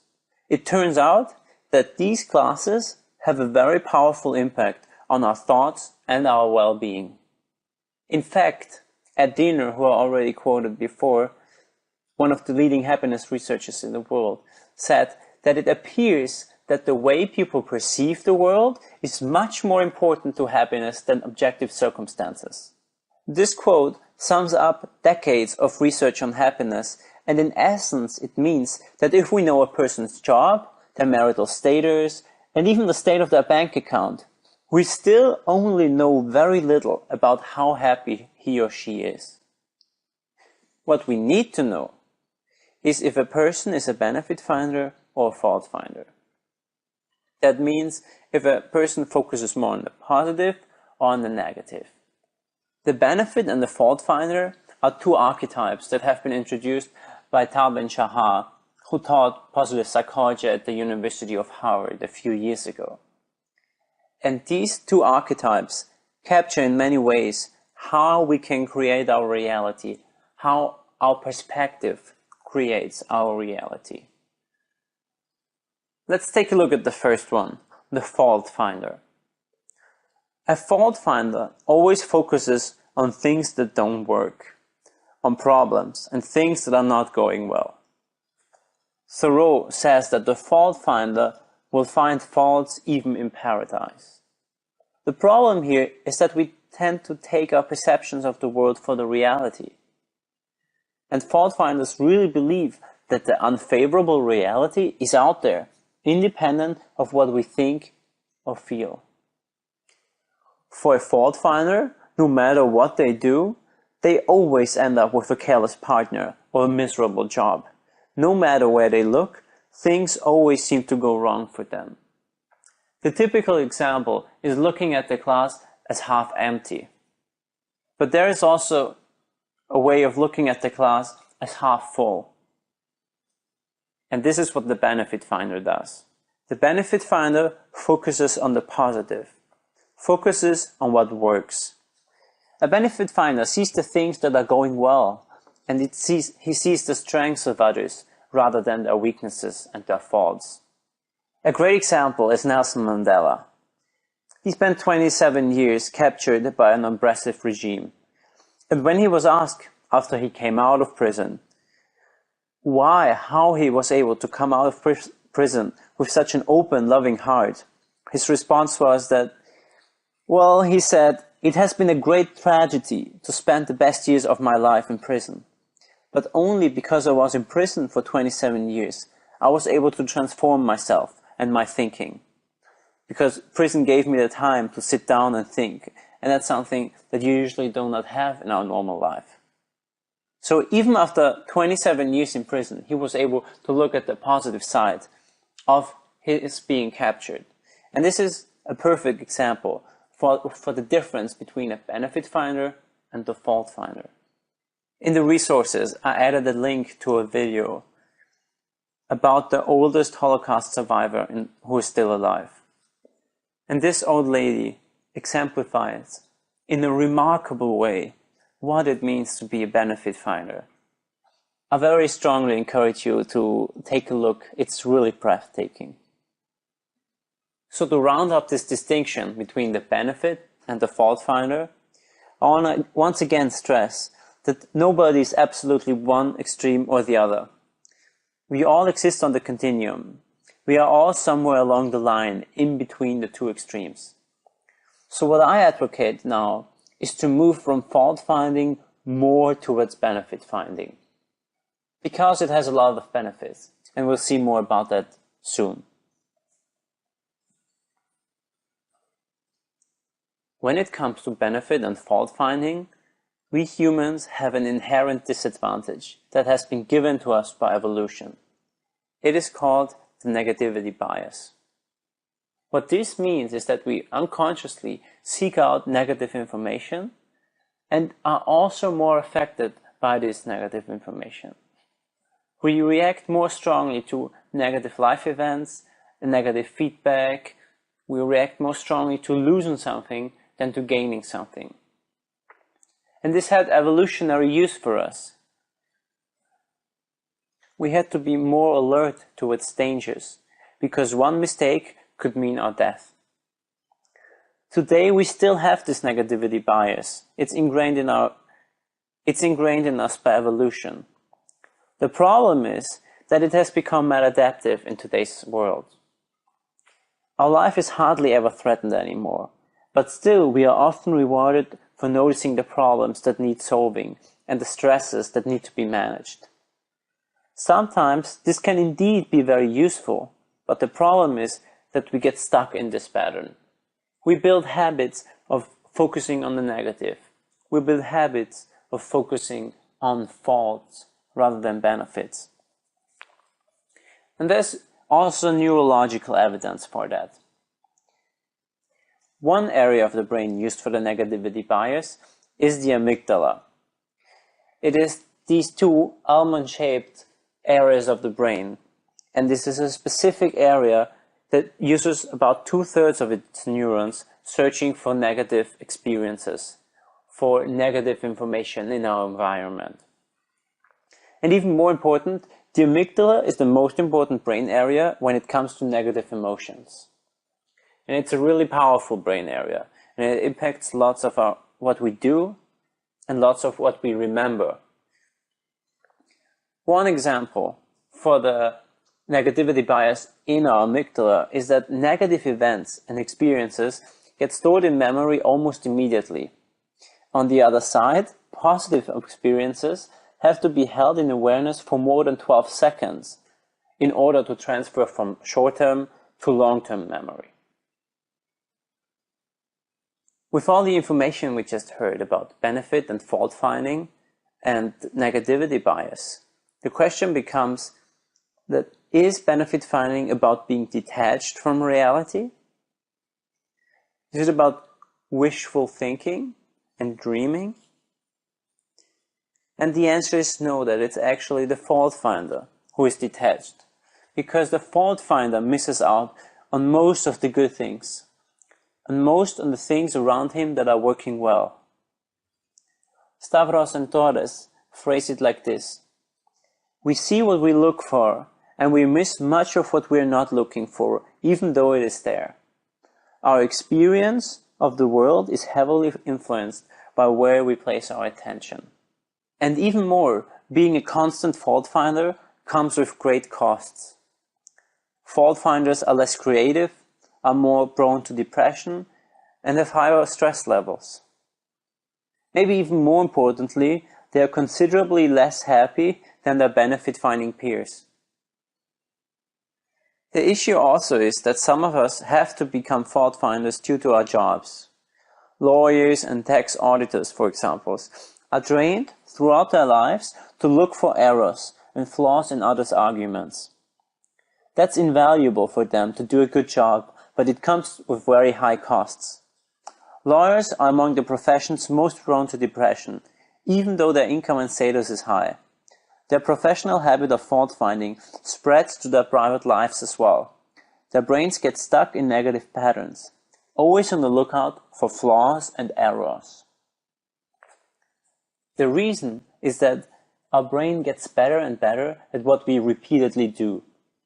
Think back to when we talked about neuroplasticity, and we talked about the water that shapes its pathways. Our brain does not differentiate between pathways used at work and pathways used in our private life. It's the same pathways, it's the same brain. So if in one part of our lives we are needed to look at negative things, this also permeates the rest of our lives, because we use the same pathways. For people in this position, it's even more important to retrain their brain, because they're even more prone to the negative effects of being a fault finder. I want to finish off with one caveat that's very important here. Benefit finding is not about ignoring the problems that exist. Rather, it is about both the good sides and the opportunities, as well as the problems and the threats. We need to see both, but we also need to be aware that we are inherently biased towards placing more attention on the negative. And in order to account for this negativity bias, and to see reality as it really is, and not the distorted version of it, we need to train ourselves to become more of a benefit finder. And this is what we're going to do now. As we saw when we talked about change in neuroplasticity, we are able to rewire our brain by doing continuous exercises to, over time, build new pathways, new connections in our brain, and become more of a benefit finder. As Martin Seligman, one of the founding fathers of positive psychology, put it, habits of thinking need not be forever. One of the most significant findings in psychology in the last 20 years is that individuals can choose the way they think. One such proven exercise is what is called the 3 good things exercise. It requires us to make it a habit to sit down maybe on Sundays and write down 3 good things that happened through the week. or maybe even 3 times a week, sit down in the evening and think about what happened throughout the day that was good, that was positive. Or you sit down in the evening with your partner and your family during dinner and tell each other about 3 good things that have happened throughout the day. It doesn't really matter when and how you do it, as long as you do it regularly. I encourage you to use the personal reflection journal for these exercises. But as always, if we want to create lasting change, we have to take consistent action. Make it a habit. Another way to become more of a benefit finder and more happy in general is to bring more gratitude to our lives. Remember when we talked about the myths of happiness? We also talked about the hedonic treadmill. The hedonic treadmill, the phenomenon that occurs because we always adapt to the circumstances we are currently in and then always set higher goals and want more. One way to step off this hedonic treadmill is to start appreciating what you already have, because it's so easy for us to overlook. It may seem very simple, but it can be very powerful, and it has been proven to be very powerful in numerous research studies. Simple acts of gratitude don't cost you much, especially once you get over the initial discomfort some of us feel when we thank others. But they can make a huge difference. There's a lot of convincing research on the power of gratitude, and especially on the positive effects of keeping a regular gratitude journal. A researcher called Emmons points to his research and also the research of others that shows that translating thoughts into concrete language, doesn't matter if you say it or write it, has advantages over simply thinking. It makes us more aware of them and deepens the emotional impact. And that's why writing in a journal can be so much more powerful than simply thinking about something. So what I encourage you is to make it a regular practice to write down what you're grateful for. Keeping this journal is about getting ourselves to pay attention to all the good things in our lives, to all the good things that we usually take for granted. If you decide to write a gratitude journal, here are 5 tips that have shown to make writing this gratitude journal and gratitude in general more effective. The first one is to go for detail. It's better to look at 1, 2, or 3 things in particular and elaborate on them in detail than writing a superficial list of many things. The second tip is get personal. Focus on the people to whom you're grateful for, rather than only for the things for which you're grateful for. Another very effective way to stimulate gratitude is to reflect on your life and how it would be different without certain things, without certain blessings. For example, what if I didn't have my loving wife or husband? Or what if I didn't have this comfortable bed? The fourth one is to try and record events that were unexpected and surprising, because these elicit stronger feelings of gratitude. And the fifth one, I already mentioned before, is don't overdo it.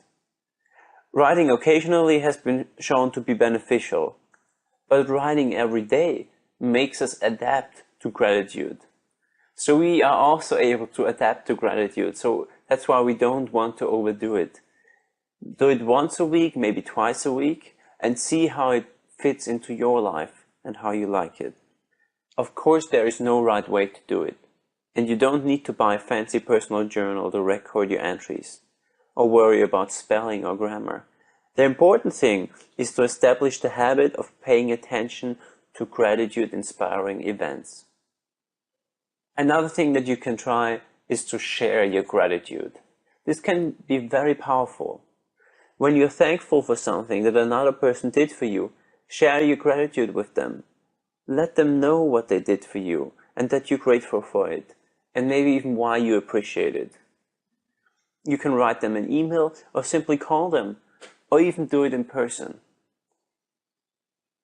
By sharing your gratitude, it's not only you who benefit from it, but also the people you're grateful for.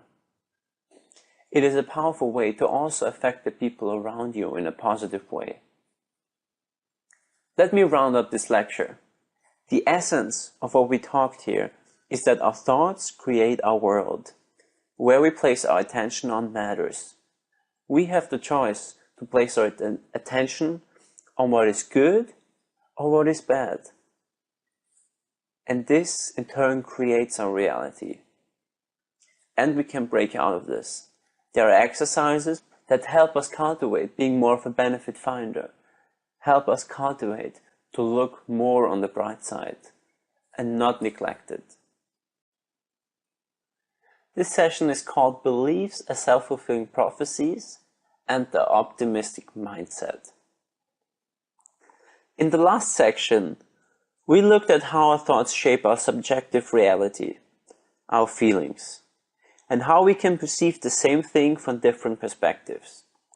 But our thoughts not only change our individual subjective reality, but they can even change the objective reality. I will tell you how. Some decades ago, psychology regarded optimism with some suspicion. It was anxious that it could encourage a fool's paradise approach to life. The fear was that we humans wouldn't be equipped to face life's challenges and hardships if we lived with our heads in the clouds, deluding ourselves that life was a bed of roses. Early works considered optimism naivety or denial, and in the 1970s, optimism was even considered a psychological deficit. And then Robert Rosenthal came along. Robert Rosenthal became famous because of his landmark study in psychology. What he did was he went into random schools and had all the pupils take a test to find the students with the highest potential. Then he went ahead and told the teachers about the students who were most likely to make significant progress through this year. The actual test was a regular IQ test, and in reality, the high potential students were picked completely randomly. That means the outcome of this test was fake. The teachers were not allowed to tell the pupils or anybody else, and they were not given any additional instructions. After a year, the researchers went back to the school and looked how the students were doing. And what Robert Rosenthal found when he came back after this year were pretty much mind-blowing results. Those students who had been randomly labeled high potentials improved not only their grades, but also their IQ levels, even in the long term, and significantly more than their peers. IQ was up till then something that most people thought of as something that's fixed, something that we are born with. And they were able to improve it just because their teachers believed them to improve. And here's the explanation for this. The teachers' beliefs were self-fulfilling prophecies. Self-fulfilling prophecies are, in psychology, beliefs that come true because we are acting as if they are already true. If some of you have heard about the book The Secret, in this book, it's pretty famous, it's been called The Law of Attraction. And it's a book that's coming from the New Age movement, but there's really nothing mystical about it. Our expectation that we will see a particular outcome changes our behavior, which then shapes the way others see us. And in turn, others provide us with certain kind of feedback, and that reinforces our original belief then. And so on and so on. It's an upward spiral. And the same can be a downward spiral if it's a negative belief. If we believe somebody is incapable of improving or incapable of doing math. Here's how Robert Rosenthal explains the study mechanisms. He says that in a very short time, the teachers began to treat those allegedly high potentials differently than the other kids.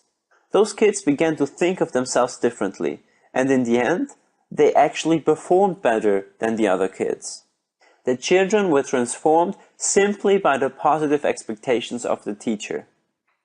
And as I just said, unfortunately the same thing has also been proven true when teachers think of certain kids negatively. So how does this self-fulfilling prophecy apply to our lives? Let's say, for example, that I'm going to a party where I don't know many people.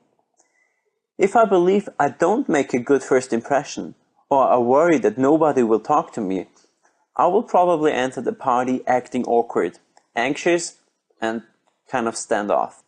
And then, people are likely to interact with me with less enthusiasm, or they may ignore me. And this then confirms my belief that I'm not good with people I don't know. On the other hand, if I enter the party believing that I'm good with people I don't know, and expecting to make new friends, then I'm much more likely to be outgoing, engaging, and if somebody in fact doesn't like me, I'm much more likely to not take it personally. As a result, people will likely respond amiable to my friendliness, and I indeed make new friends. So if you ask yourself if this is the power of positive thinking, then the answer is yes and no, because it's actually not that simple. The optimistic mindset is a thinking pattern that enables us to benefit from self-fulfilling prophecies. But there's a problem. It's called the Stockdale paradox. Admiral Stockdale was a high-ranking American military who was caught and tortured during the Vietnam War. In the book Good to Great, James Collins talks to Stockdale and looks at his coping strategy and asks him about this period in his life.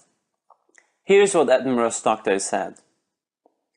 He said, "I never lost faith in the end of the story. I never doubted not only that I would get out, but also that I would prevail in the end and turn the experience into the defining event of my life, which in retrospect I would not trade." And then James Collins, the author of Good to Great, asked him, who didn't make it out of Vietnam? And Stockdale replied, "Oh, that's easy. The optimists. They were the ones who said, we're going to be out by Christmas. And Christmas would come and Christmas would go. And then they'd say, we're going to be out by Easter. And Easter would come and Easter would go. And then Thanksgiving. And then it would be Christmas again. And so on. And then, he said, they died of a broken heart." Stockdale then added that this is the very important lesson he learned. You must never confuse faith that you will prevail in the end, which you can never afford to lose, with the discipline to confront the most brutal facts of your current reality, whatever they might be. And this is what Collins calls the Stockdale paradox. Abraham Maslow, one of the main humanistic psychologists, said the same thing. He said that false optimism sooner or later means He said that false optimism sooner or later means disillusionment, anger, and hopelessness. It is important that our beliefs are grounded in reality, just as Maslow and Stockdale said. Clearly, blind optimism that's detached from reality, has to be avoided, and it's not beneficial. But practical optimism that's grounded in reality and its benefits are now widely established in psychology in general. The question then becomes, well, when should I use the optimistic mindset? And here's when. If you're in an achievement situation, use optimism, like getting a promotion or selling something, writing a difficult report, or winning a game. Secondly, if you're concerned about how you will feel in the future, use optimism. And thirdly, if you want to lead, if you want to inspire others, if you want people to vote for you, then use optimism. For the time when not to use optimism, there's a very easy rule of thumb, and that is, do not use an optimistic mindset when the cost of failure is high. The fundamental guideline for not deploying optimism is to ask whether the cost of failure is high in a particular situation. If the cost of failure is high, optimism is simply the wrong strategy. You do not want pilots in your plane to be optimistic that nothing's going to happen. We want them to be cautious. That's why we all get asked to turn off our phones on the plane, even though it's highly unlikely that there is any effect on the plane's instrument. We want them to be cautious, because here the cost of failure is high. It's death, or at least a catastrophe. Using techniques that minimize those costs is inappropriate. On the other hand, if the cost of failure is low, use optimism. The sales agent deciding whether to make one more call or not loses only his time when he fails. So, the more optimistic salesperson have to be found to way outperform their peers. Because this course is to be based on science, I also want to tell you why this works. Why it is that pessimists and optimists fare differently, and why optimism is better. How do self-fulfilling prophecies work? As we just saw, optimists believe that they can do it. It's about their belief, it's about their mindset. What you believe and what you expect to happen influences our future. The first explanation is that those people are more motivated. They have higher motivation. Ask yourself, in which situations are you more motivated? When you're confident or when you're less confident? Most certainly, your motivation is higher if you feel confident about succeeding. When you feel more confident, you set more challenging goals and you are higher motivated to reach those goals. It's very easy, but that's how it works. The second explanation is that optimists try harder. They are more persistent. They expect good things to happen, so they don't give up easily when they face setbacks. Remember what Admiral Stockdale said? He said to never lose faith that you will prevail in the end. And this faith that you will prevail in the end helps you look at failures and setbacks as a way of, this is just a temporary setback. This is just something to overcome. If I persist, in the end, I will succeed. I will make it. In the next part of the class, when we talk more about mindsets, you will see how the way we perceive failure and setbacks can have tremendous impact on our whole life. And the third reason why optimistic beliefs turn into reality is captured by self-perception theory. One of my favorite ideas is that people become what they do. Self-perception theory turns common wisdom on its head. Common wisdom says that people act the way they do because of the personality traits and the attitudes, right? They return a lost wallet because they are honest, and they recycle the trash because they care about the environment. But research supporting self-perception theory suggests that the reverse also holds true. If we return a lost wallet, we see ourselves returning it, and we see ourselves as honest people. That means, if we track the recycling bin to the trash, we infer that we really care about the environment. We unconsciously look at our behavior to figure out who we are. This is one of my favorite ideas in psychology. It's the idea that people become what they do. They become what they do because they look at their behavior and think, ooh, I must be this kind of person. So somebody who recycles the trash, you look at yourself, you look at your behavior and think, I must be a person who cares about the environment. I must be an honest person because I just returned this wallet. Obviously, we hardly ever think these thoughts consciously. These are unconscious mechanisms. But that is also why they are so powerful. So for these three reasons, we are higher motivated, we are more persistent, and we'll learn about ourselves by looking at our behavior. This is how self-fulfilling prophecies and the optimistic beliefs that we hold become our reality. The last class in this series is changing our mindsets by changing our behavior. This is the ultimate strategy. It is important to understand how our mindset affects our behavior, and we discussed this extensively in the last lecture. But ultimately, we have to change our behavior to reap the benefits of self-fulfilling prophecies, the optimistic mindset, and the growth mindset. As we saw when we looked at self-perception theory, there is one main strategy to become a more successful person: changing our behavior. We have to put ourselves on the line and leave our famous comfort zone. The idea of the comfort zone goes back to one of the classic experiments in psychology. More than 100 years ago, in 1908, two psychologists discovered that when they had mice running in a maze and giving them mild electrical shocks, they were faster to complete the maze.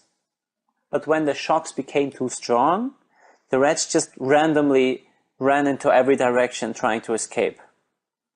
The lesson learned from this experiment is that increasing stress and arousal could help focus motivation and attention on the task, but only up to a certain point. The same has been found true for humans. If we are in a state of relative comfort, we perform at a steady level. But in order to maximize our performance and grow, we need a state of relative anxiety, a space where our stress levels are slightly higher than normal. This space is called optimal anxiety, or growth zone, and it's just outside our comfort zone. Too much anxiety and we're too stressed to be productive, and our performance drops sharply. Let me give you an example. Back in school, we used to be nervous before exams, but if we got too nervous, that would cause problems. An optimal level of nervousness and stress can help us focus on the test and remember the information that we studied better. But too much test anxiety can have us have a blackout and we don't remember anything. This would be the panic zone. Where we want to be is the growth zone. And when we are in the growth zone, we will see that over time we are expanding our comfort zone. And the goal is to reach that optimum level so that our skills increase and we become comfortable with this new level of anxiety. Then we're in the expanded comfort zone. You'll see that as you challenge yourself, your comfort zone adjusts, and what was difficult before becomes more easier as you repeat it. And as we get more used to those feelings of, let's call it, productive discomfort, it won't be so scary to try new things in the future. Of course, there are things we can do that help us step out of our comfort zone. The first thing to remember is to take one step at a time. Start small. The change process doesn't happen in one step, but in many, many small steps. You do one thing different in the right direction, and that's what behaviorists call successive approximations. One step leads to another. With each step you take, you perceive yourself as someone who does go outside your comfort zone. Remember about self-perception theory.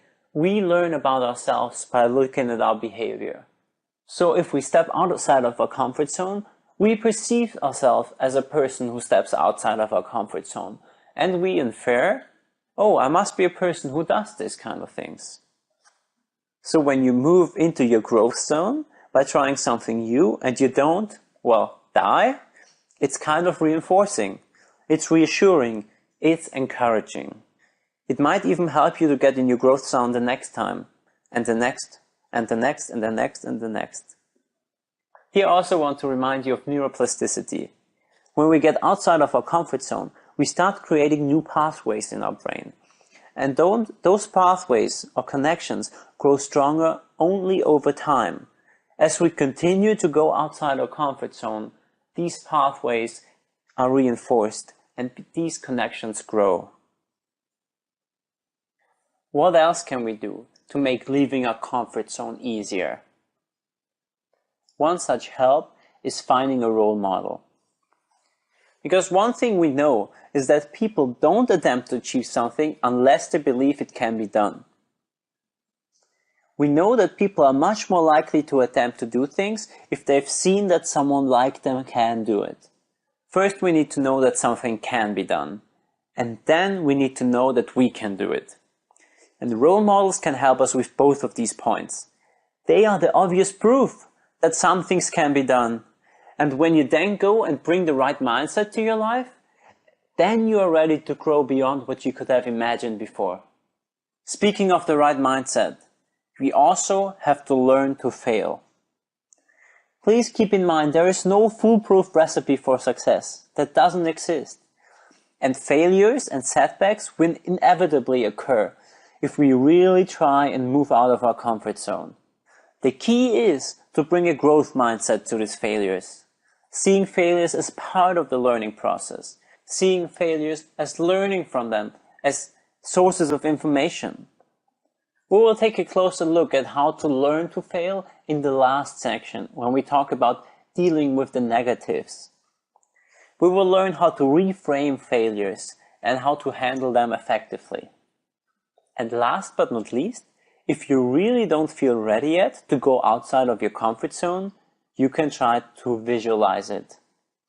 Visualization can be a great tool. In psychology research, it's often called mental imagery, and it's used a lot in sports. It has been proven that people can improve performance through visualizing their actions, because action and imagination often activate the same parts of our brain. When we need to learn a new physical skill, mental practice of this skill can produce the same physical changes in our motor system as the physical practice. Your brain simply doesn't know the difference. For example, researchers looked at the brains of weightlifters. They found that the patterns in their brain that are activated when they lifted hundreds of pounds were almost the same patterns as when they only imagined it. Research showed that mental practices can be almost as effective as true physical exercise, and that doing both is more effective than doing either of them. A great study done in this area brought in two groups of people. One of the groups were instructed to go to the gym. They carried out real workouts in the gym, and the other group carried out virtual workouts in their heads. The researchers found that the group who went to the gym had 30% muscle increase. And the group of people who only imagined that they were doing weight training had muscle increase almost half as much, about 15%. And this remained like this for the next 3 months. So simply by imagining that you're doing weightlifting, your muscles grow. This form of mental rehearsal has been popular since the Soviets started using it back in the 1970s. They used it in sports. Nowadays, many athletes all across the world employ this technique, and almost every world-class athlete uses visualization. The brain is getting trained for actual performance during visualization. It has been found that regular mental practices can enhance motivation, increase our confidence and our persistence, and improve our performance. All these things are relevant for achieving our best life. And in order for you to do this, I want to introduce you to a practice called Best Possible Self.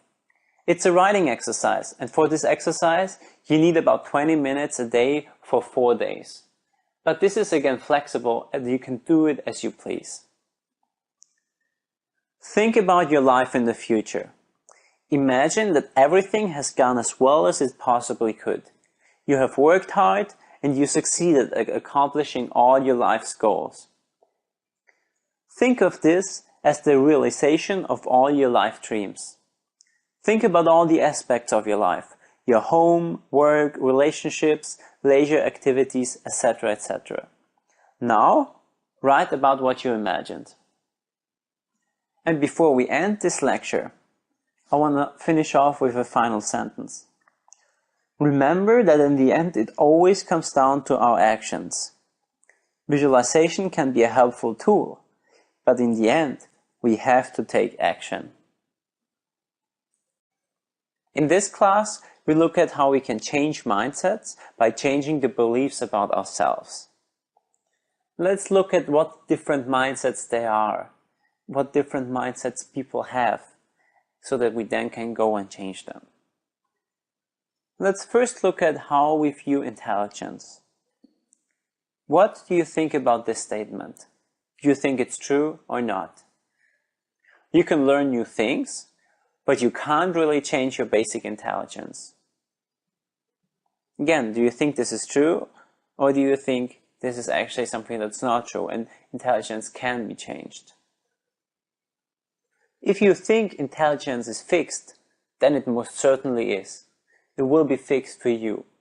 But if you think that intelligence is in fact something that you can change and that you can build up by putting effort in it and studying and learning, then you are able to increase your intelligence. This is just another version of the self-fulfilling prophecy we talked in the last class.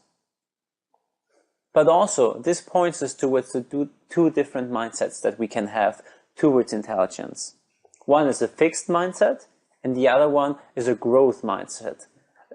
We will take a closer look at this in turn, but let's finish off this example first. I want to prove to you that in fact, intelligence is malleable. And for this I'll share with you a quote by Alfred Binet. He is the inventor of the IQ test. He said back then in the 1920s, when he invented the IQ test, that a few modern philosophers assert that an individual's intelligence is a fixed quantity, a quantity which cannot be increased. We must protest and react against this brutal pessimism. And then he continues, with practice, training, and above all, method, we manage to increase our attention, our memory, our judgment, and literally to become more intelligent than we were before. In fact, the whole IQ test was invented to identify those kids who were currently not benefiting from the school system and help them become better. Or let's take another look at something that most of us think of as something that's given to us by birth that we either can or cannot do. Drawing. Some people seem to naturally draw well, others seem to draw poorly. So what about drawing skills? Can you draw? Do you think you could ever draw like this? As it turns out, drawing is not a magical ability that only very few of us have, and that is given to us by birth. Take a look at these examples. These before and after drawings were drawn by the same person only 5 days later. They went through a drawing course of 5 days, and that's the difference. Here, another version. Just think about this for a second. Drawing, something that people usually think is something that we either can do or cannot do, is so changeable with only 5 days of drawing training. This is the difference that it makes. That's incredible. But it's not only me and science who say that, but also one of the most famous painters of all time, Vincent van Gogh. He said, if you hear a voice within you say, you cannot paint, then by all means paint, and the voice will be silenced. He already knew what psychologists had to find out 100 years later. These two examples, intelligence and our artistic ability, lead us to an overall understanding of that there are two different mindsets to look at things. You can easily replace intelligence or artistic ability by musicality, creativity, the athletic type, or maybe some business understanding, some intuition. All these things can be looked at from two different angles, with a fixed or with a growth mindset. These two mindsets are underlying belief that we have about our qualities and even about our personalities. Let's look at the fixed mindset first. If you have a fixed mindset towards something, you believe that the qualities you have are carved in stone. Success is not about learning, but about showing talent. What you do is about winning, and not about developing and learning. People with growth mindset, on the other side, see their qualities as things that they can develop. through much dedication, and through effort. They believe that with experience, effort, and engagement, people can grow. The underlying understanding is that we all differ in talents, but these talents can be developed, no matter how much initial talent you have. People with a fixed mindset tend to think, I'm not athletic, I'm not good at maths, or I just can't lose weight. If you have a growth mindset, on the other hand, you think thoughts like this. If I don't try, I fail automatically. Or if you just experience the setback, you think, I'll have to work a little bit harder next time. And the reaction towards failure is, what can I learn from this mistake? Now here's why mindset matters. Our mindsets matter because they affect how we think of effort and how we respond to failure. When we are faced with failure or a challenge, people with a fixed mindset do not pay attention to learning information. They get depressed more easily. They underrepresent past successes and focus on their failures. Most importantly, they look at effort as a reflection of low talent. That means that if you have a fixed mindset, hard work means I don't get it, I'm unintelligent, I'm not natural at this. Effort means that we lack the ability, that we lack the talent. If you have a growth mindset, however, you have an understanding that it is the effort that makes success come. It is trying harder when we face a setback, and because we try harder, that's why we overcome difficulties. If you have a growth mindset, you see effort as a necessary part of success. And we have seen these ways of thinking with all kinds of geniuses all over history. It has actually been shown that the defining characteristic of geniuses is that they're persistent and put in extreme amounts of effort. People who are geniuses, or people who simply have a growth mindset, understand that it's all about learning and becoming better. Failure means we have to try new things. Failure means we have to put in more effort. So whereas the fixed mindset holds you back, the growth mindset propels you forward. Again, we can see how our own mindsets become self-fulfilling prophecies. And because it makes such a huge difference, I invite you to take this time out here with me. Take this time out and identify an area in your life where you have a fixed mindset. Where does it usually occur? And has it served you well? You can find more in the resources, but pause here and think about it for a second. In this lecture, we will talk about what I called here 3 strategies for happiness and success. These 3 are mindfulness, self-esteem, and strengths. Mindfulness rests on the insight that we only have the present moment to live in. We will look at how meditation is basically just a workout for the brain. And then we will learn about other ways to be more aware and more mindful about what's going on in our lives. The second of these strategies is self-esteem. And self-esteem is the judgment that we place upon ourselves, and it affects almost every aspect of our lives. We'll understand what it means to have high self-esteem and how we can practice it based on the 6 pillars or practices of high self-esteem. And the third class is going to look at strengths, because understanding what we're good at can transform our lives. I will argue that we have an inherent bias towards looking at our weaknesses, and we easily overlook our strengths. So then in more particular, we will look at how character strengths can be identified and used to use their benefits in our lives. How much attention do you pay to the present moment, this very moment in time?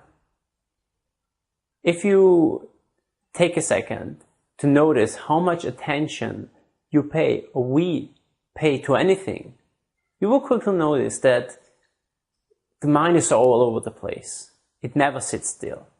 We spend huge amounts of time planning and worrying about the future, and we spend also huge amounts of time thinking about the past, about what happened yesterday and who said what to you, and there's just a plethora of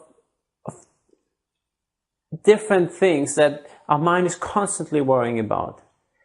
And the present moment gets completely squeezed out among all these occupations, all these things that are going on in our mind. But the present moment at the same time is the only moment that we are ever alive in. The only moment we can ever enjoy something. The only moment that we can experience. And this is what mindfulness is about. The definition of mindfulness is what Jon Kabat-Zinn calls paying attention in a particular way, on purpose, in the present moment, and non-judgmentally. Starting from this definition, and in order to understand mindfulness, we'll now first take a look at the opposite of mindfulness. Because we humans have a usual tendency to sleepwalk through our lives. This mode is what could be described as autopilot. We are very rarely aware of the present moment. We are most of the time on something like an autopilot. Let me give you an example so you get a better understanding of what I mean. You might be familiar with this situation. You drive home from work and you want to stop at the supermarket. But actually, you find yourself with the key in the door before you realize that you were on autopilot all the way home. You were lost in thoughts, maybe thinking about what had happened at work or what will have to be done at home. And the present experience of driving, to the supermarket for that matter, got completely squeezed out, was lost among all the thoughts that you had about work and home or any other scenarios that constantly play out in our minds. That's what's being on autopilot, and that's what's the exact opposite of mindfulness. Let's take a time out together here. Stop the video and take a few minutes to become aware of your current experience, right here and right now. Feel the sense of your body, your feet in contact with the floor, your buttocks on the chair if you're sitting. Feel your head and your shoulders. And maybe, can you feel the movement of your breath somewhere in your body? As I said, stop the video here and pay attention just for a minute or two. This was a first glimpse into mindfulness, a first glimpse into what I mean if I talk about paying attention to the present moment on purpose and without judging it.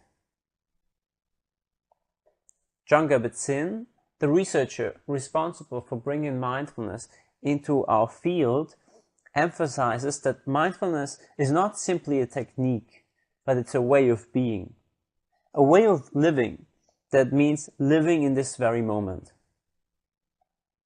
But for our purpose, we can look at it also as a skill, because that's what it also is, a skill, and a skill that can be developed. And one of the main tools for developing mindfulness is mindfulness meditation. So in the next part of the class, we'll look at the evidence, the research that's there, that tells us how beneficial mindfulness can be if we apply it to our lives. Research into mindfulness has grown at a tremendous pace. It is proven to be effective from medicine and psychology to education, business, and leadership, and in a wide area of other fields, like helping people stop smoking and overcome depression. I said before that the main tool for developing mindfulness is mindfulness meditation. And brain research is producing hard evidence that meditation practice can literally change the way our brain works. Early studies looking at mindfulness have examined Buddhist monks. Those monks are people who practice mindfulness every day from quite early on. And brain scientists found that long-time practitioners showed brain activation on a scale that had never been seen before. Those Buddhist monks were able to generate high amounts of so-called gamma waves in our brain. These gamma waves are important for remembering and for learning. What's more, brain areas that are responsible for our happiness and positive emotions have been found to be much larger than usual. That's when psychologists and neuroscience began to understand that the brain is capable of being trained and physically modified in ways few people can imagine. Remember how neuroscientists used to believe the opposite? Before neuroplasticity was discovered, we thought that connections among brain nerve cells were fixed early in life and did not change throughout the rest of it. But that assumption was proven wrong. Nowadays, we have very convincing evidence that meditation practice can have effects on our brain the same way golf and tennis practice affects our mind and our body.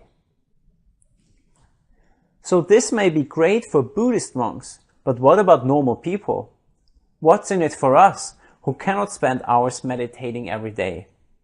There's good news too. And to prove this, we turn to a study that was eye-opening on several levels. Two of the pioneers in the field, their names are Richard Davidson and John Kabat-Zinn, went to a big biotechnological company and trained the employees there to practice mindfulness meditation for 8 weeks. And the impact was impressive. First, it showed that just 8 weeks of mindfulness training can significantly decrease people's stress. This finding was important, but it was not all that much surprising, because after all, they called their program mindfulness-based stress reduction.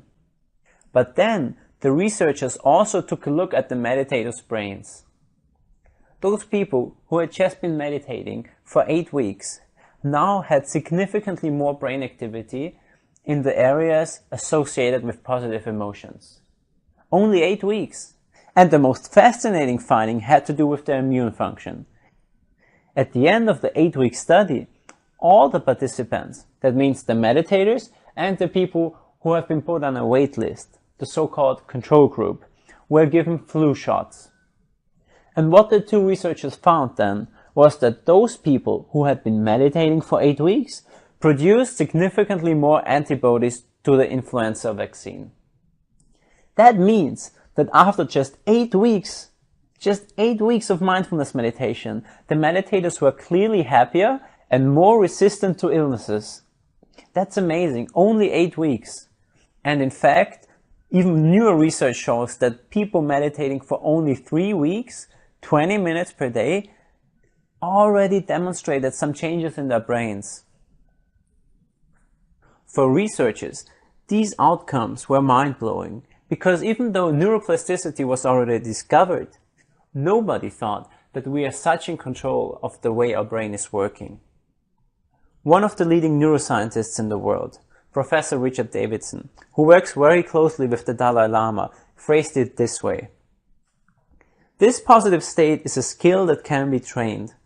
Our findings clearly indicate that meditation can change the function of the brain in an enduring way. And somebody who should really know it phrased it like this. Meditating is like lifting weights or exercising for the mind. Anyone can be happy by simply training their brain. The person who said this was Mathieu Ricard, and he is often labeled as the happiest man alive.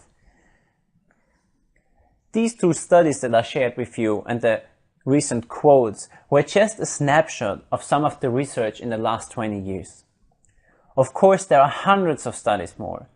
What's so remarkable is that mindfulness helps improve everything from attention and brain function to immunity and even skin disease.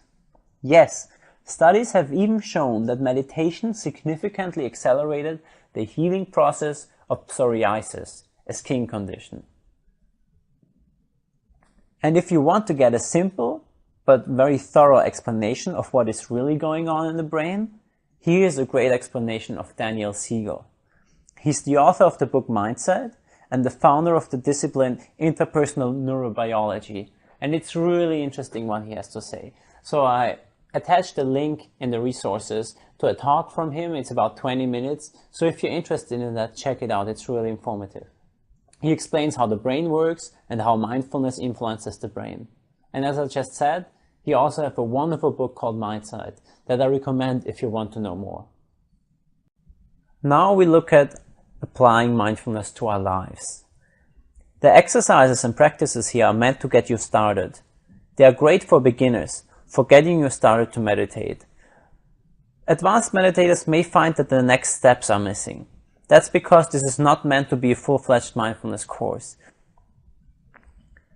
The first exercise that we will start together is called recognizing the unsettled mind.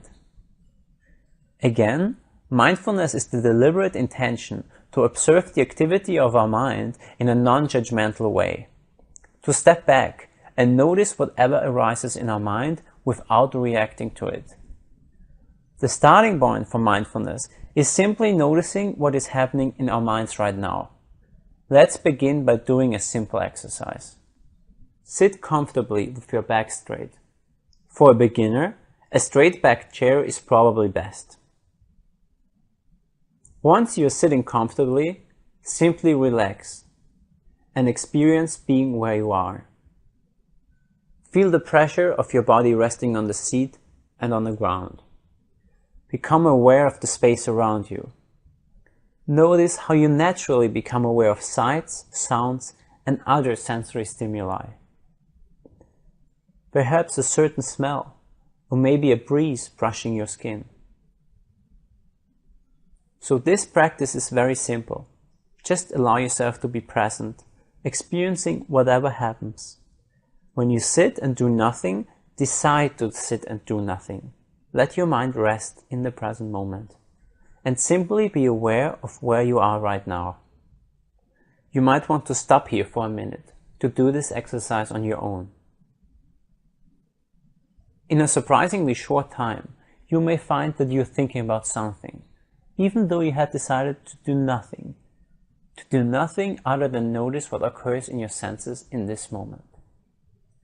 When you realize you are thinking, simply bring back your attention. Bring it back to the here and now, doing nothing, just observing. Rest assured, you will continue to drift off into random thoughts, worries, daydreams, or ruminations. That's normal. Every time that happens, gently bring back your attention to the here and now, doing nothing. Now that you're done with this exercise, reflect on it. You sat down, relaxed, and decided not to do anything, not to chase your thoughts, and not to get lost in imagination. But despite this decision, you probably found yourself thinking about something.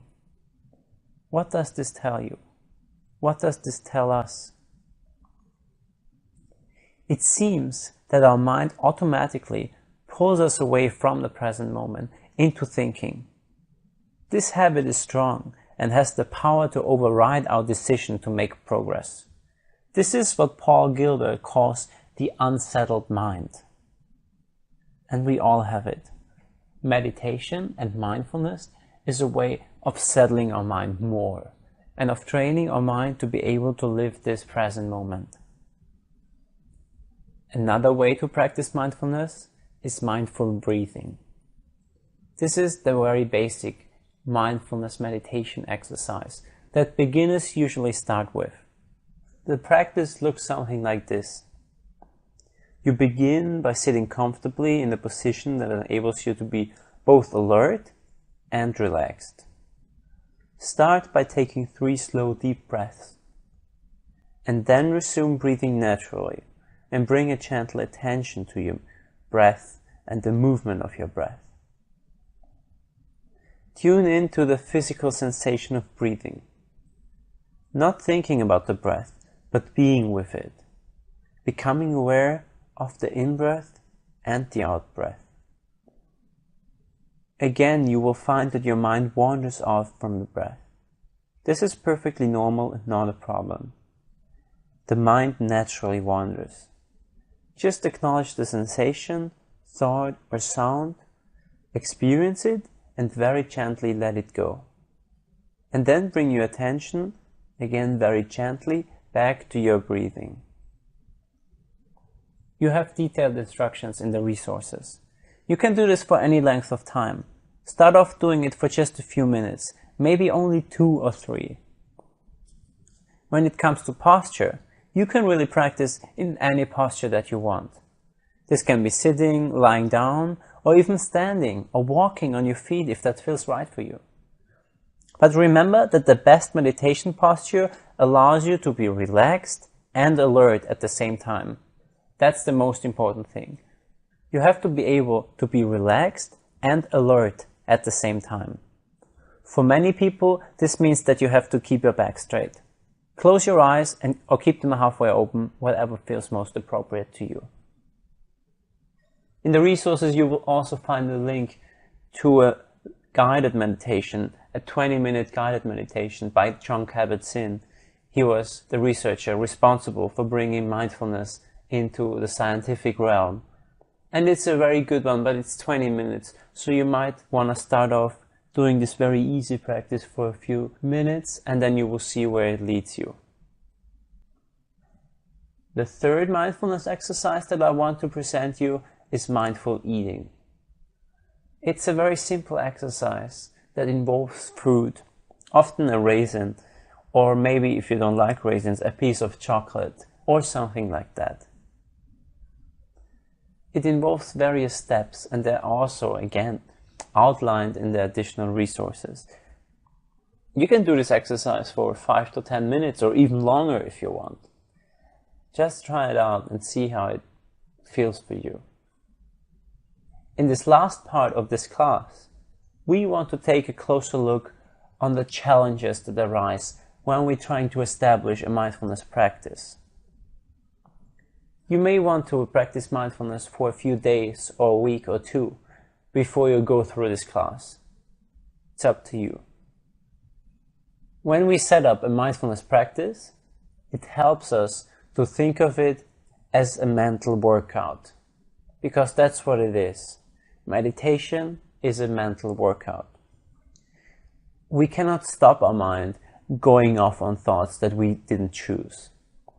But when we notice it has gone and deliberately guide it back, that's like exercising a mental muscle. So if your mind wanders like 20 times in the space of 1 minute, then you guide it back 20 times and you have done 20 units of exercise.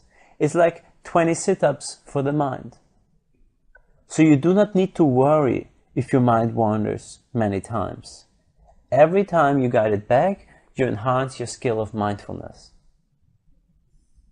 Also, don't be discouraged by the challenges you face.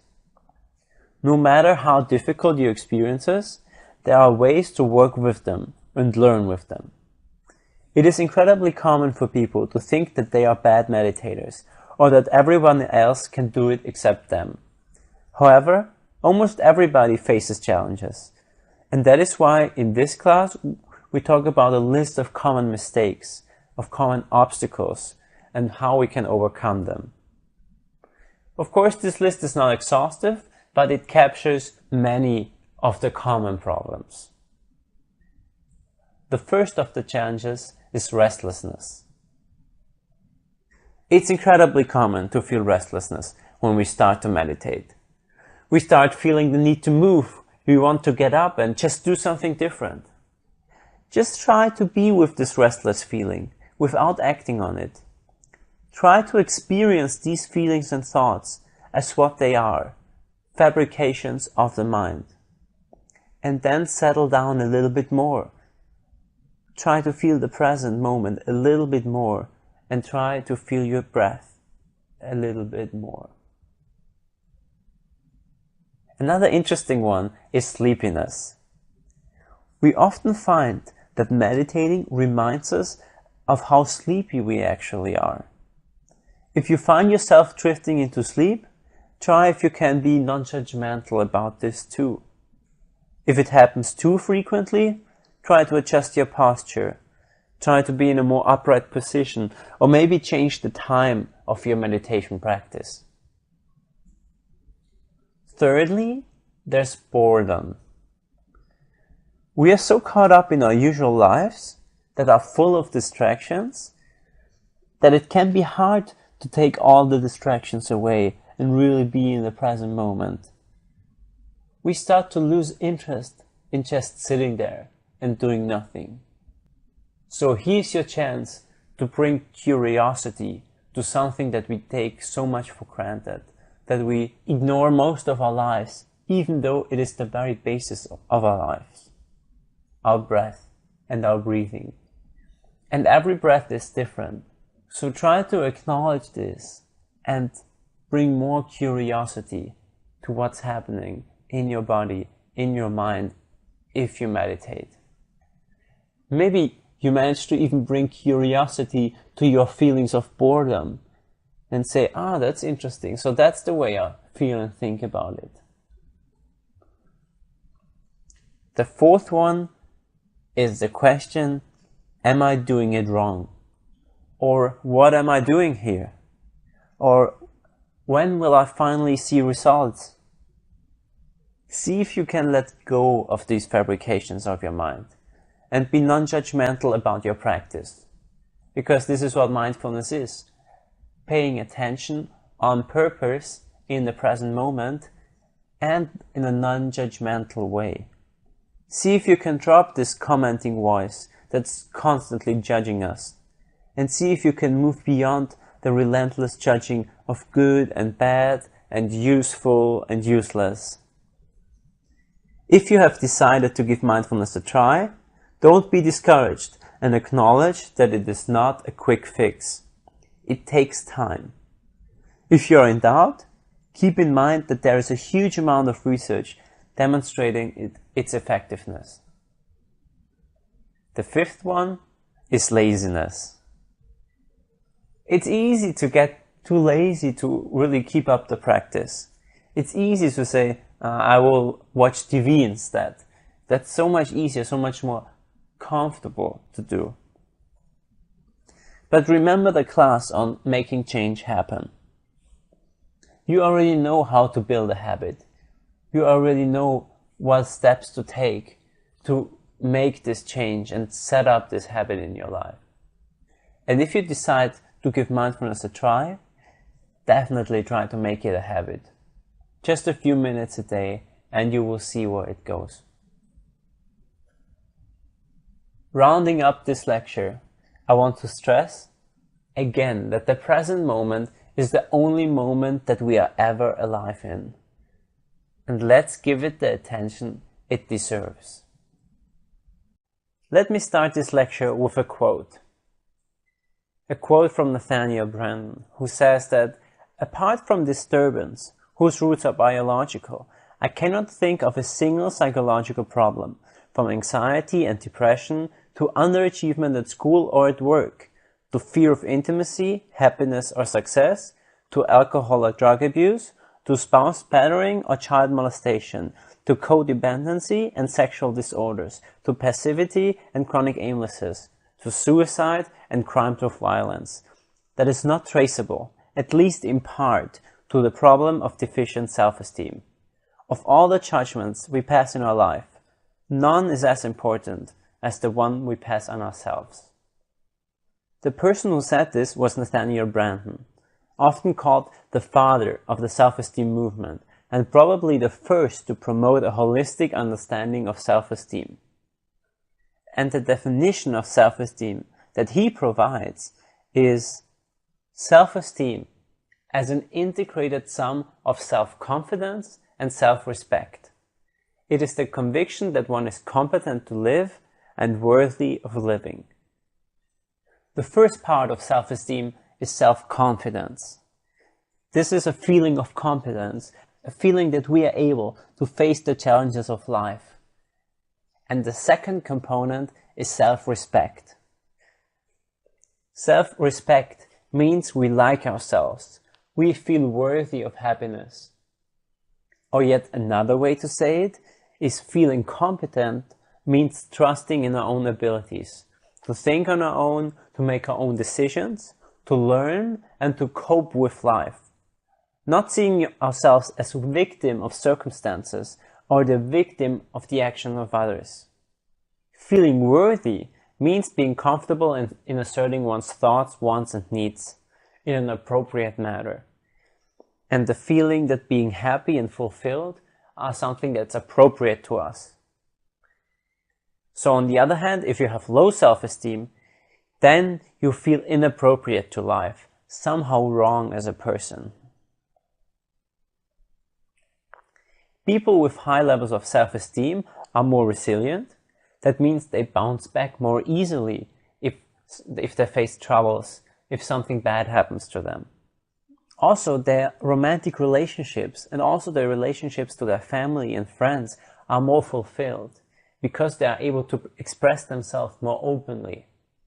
Also, people are more successful because they have high self-esteem. Beliefs are self-fulfilling prophecies. We talked about this in an earlier lecture, and it is true here as well. If I believe that I am worthy and competent, if I believe in myself, then I'm much more likely to succeed. And last but not least, people with high self-esteem are also happier. But let me now address some of the common misconceptions about self-esteem. Self-esteem, first of all, is a fundamental human need. Self-esteem affects every area in our life. When we are alone, when we are with others, whether we are at home or at work, we are constantly evaluating ourselves. Researchers call self-esteem the immune system of consciousness. Researchers call self-esteem the immune system of consciousness. A healthy immune system doesn't guarantee that you'll never become ill, but it does reduce your susceptibility to illness, and it can help you recover faster if you do get sick. The same is true psychologically. People with strong self-esteem are more resilient in face of life's difficulties. It is impossible to have too much self-esteem. People who are arrogant actually show a lack of self-esteem. Those who are truly comfortable with themselves and their achievements take pleasure in being who they are. They don't need to tell the world about it. Secondly, it's not about being perfect. Perfection is an ideal no one can consistently hold up to. And failure is an important part of learning. Remember the growth mindset? We have to be willing to fail. We have to be willing to make mistakes in order to be the best we can. Tal Ben-Shahar, the professor teaching positive psychology at Harvard University, calls this giving yourself the permission to be human, because humans do fail. So we have to give ourselves the permission to do so and not be perfect. Thirdly, self-esteem is about what you think of yourself. Becoming successful, powerful, or well-liked does not automatically translate into good self-esteem. In fact, talented and powerful people who doubt their own core values are usually unable to find joy in their achievements. So keep in mind, self-esteem has only to do with what I think of myself, not what anybody else thinks of me. And lastly, self-esteem has to be grounded in reality. Just like optimism must be grounded in reality, self-esteem must be too. In fact, Nathaniel Branden says, self-esteem is the reputation we acquire with ourselves. And we build up this reputation with our actions. And in the following part of the class, we'll explore which actions to take to build up our self-esteem. Many research findings suggest that the results of self-esteem enhancement programs are very weak. Much of the evidence points to the fact that many claims are extravagant and unfounded, especially in popular culture. But why are all these self-esteem programs so ineffective? The main reason is that what determines your level of self-esteem is what you do. Of course, it's nice to read and hear inspiring words and get an intellectual understanding of something. But it's what we do that leads to our self-esteem, not what we hear or know.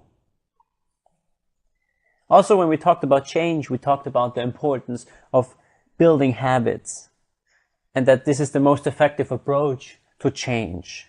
And once we introduce behavioral change, our new behavior in turn changes our attitudes.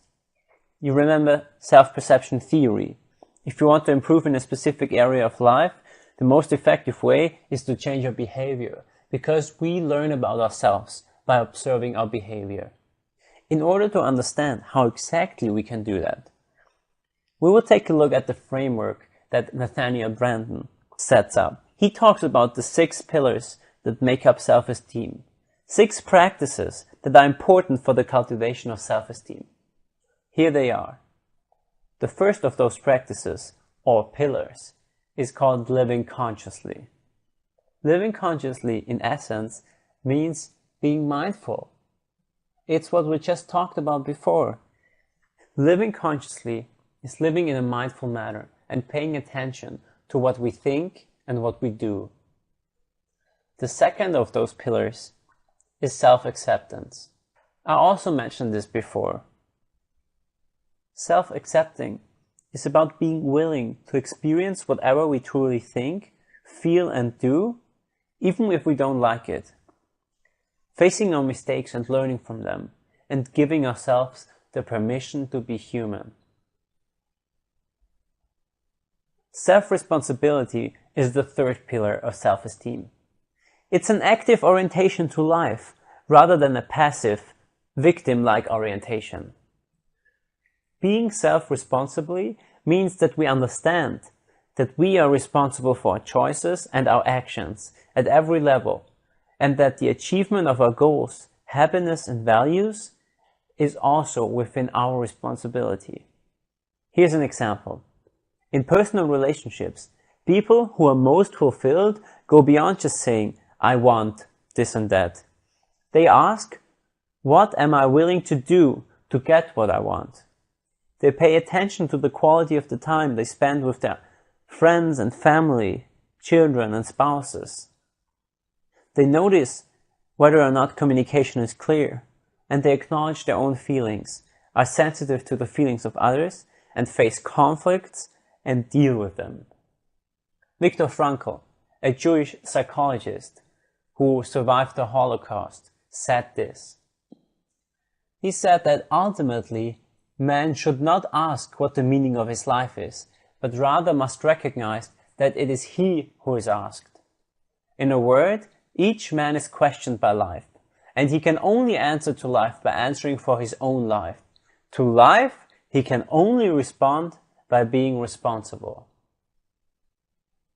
Another example for acting self-responsibly would be in business.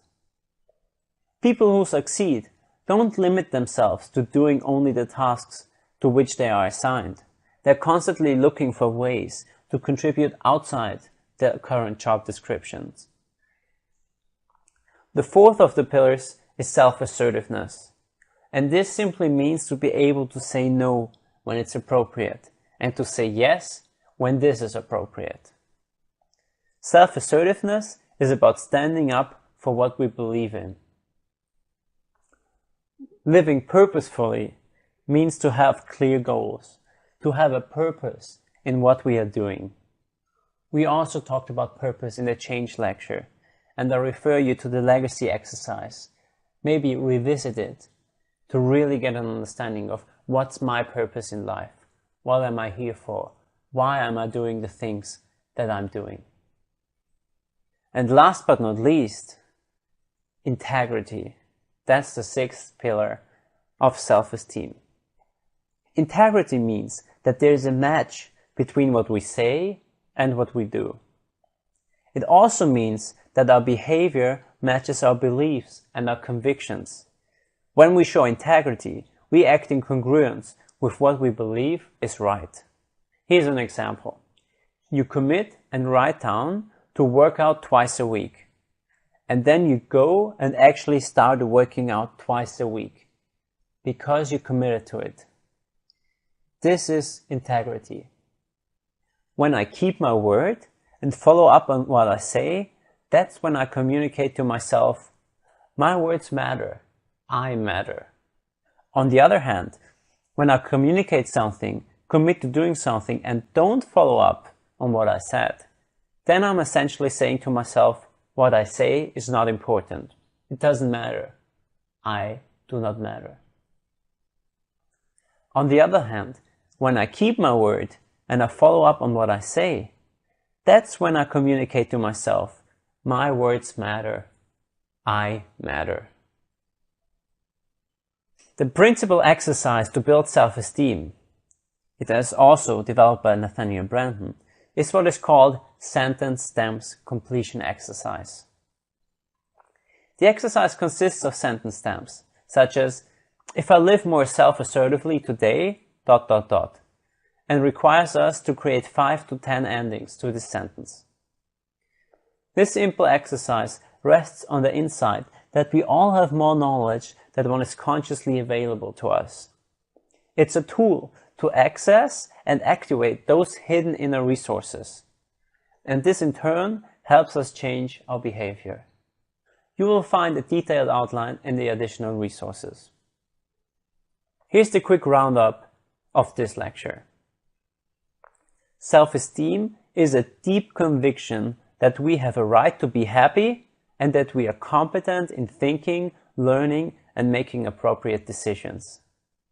It has to be grounded in reality and doesn't rely on comparison to others. It simply is the joy in one's own being. Once upon a time, there was a rabbit who went to animal school. He did great at running and great at jumping, but climbing wasn't that good. Flying wasn't even a possibility, and swimming not only terrified and nearly drowned him, but it humiliated him in front of all the other animals. So he went home, hoping his parents would understand and help. But they said he had to get a diploma. So the next day he went to talk to the guidance counselor. The counselor diagnosed that he didn't like school because he wasn't doing well in swimming. And so she arranged for him not to go to running anymore. After all, he was doing fine there. Instead, he had to take 2 periods of swimming. This short story illustrates a point. We are too focused on weaknesses. Time and energy spent trying to improve our weaknesses could far more productively be focused on maximizing a strength. We should just manage weaknesses, not try to overcome them, because it is our strengths through which we can best contribute to the world, and that will bring us our greatest satisfaction. So one of the most important contributions of positive psychology is a focus on our strengths. Peter Drucker, one of the most famous managers and leaders of the 20th century, said a person can perform only from strength. One cannot build performance on weakness, let alone something one cannot do at all. The strengths approach focuses on what is right, on what is working, and on what is strong. Strengths are part of our basic human nature. Everybody has strengths. Our areas of greatest potential are the areas of our greatest strengths. Fixing weaknesses alone is not enough. We also have to cultivate our strengths. And last but not least, using a strength is the smallest thing we can do to make the biggest difference. When we are using our strengths, we are more authentic and energized. We have higher levels of well-being and fulfillment, and we are more likely to achieve our goals and deliver better performance. Unfortunately, as the short story at the beginning illustrated, our usual focus lies on our weaknesses and not on our strengths. In the workplace, for example, the usual practice is to look at your weaknesses and find ways to work on them.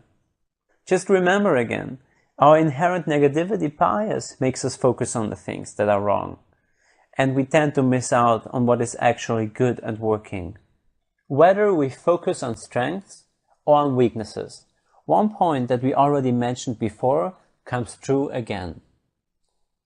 What we focus on determines how we see the world.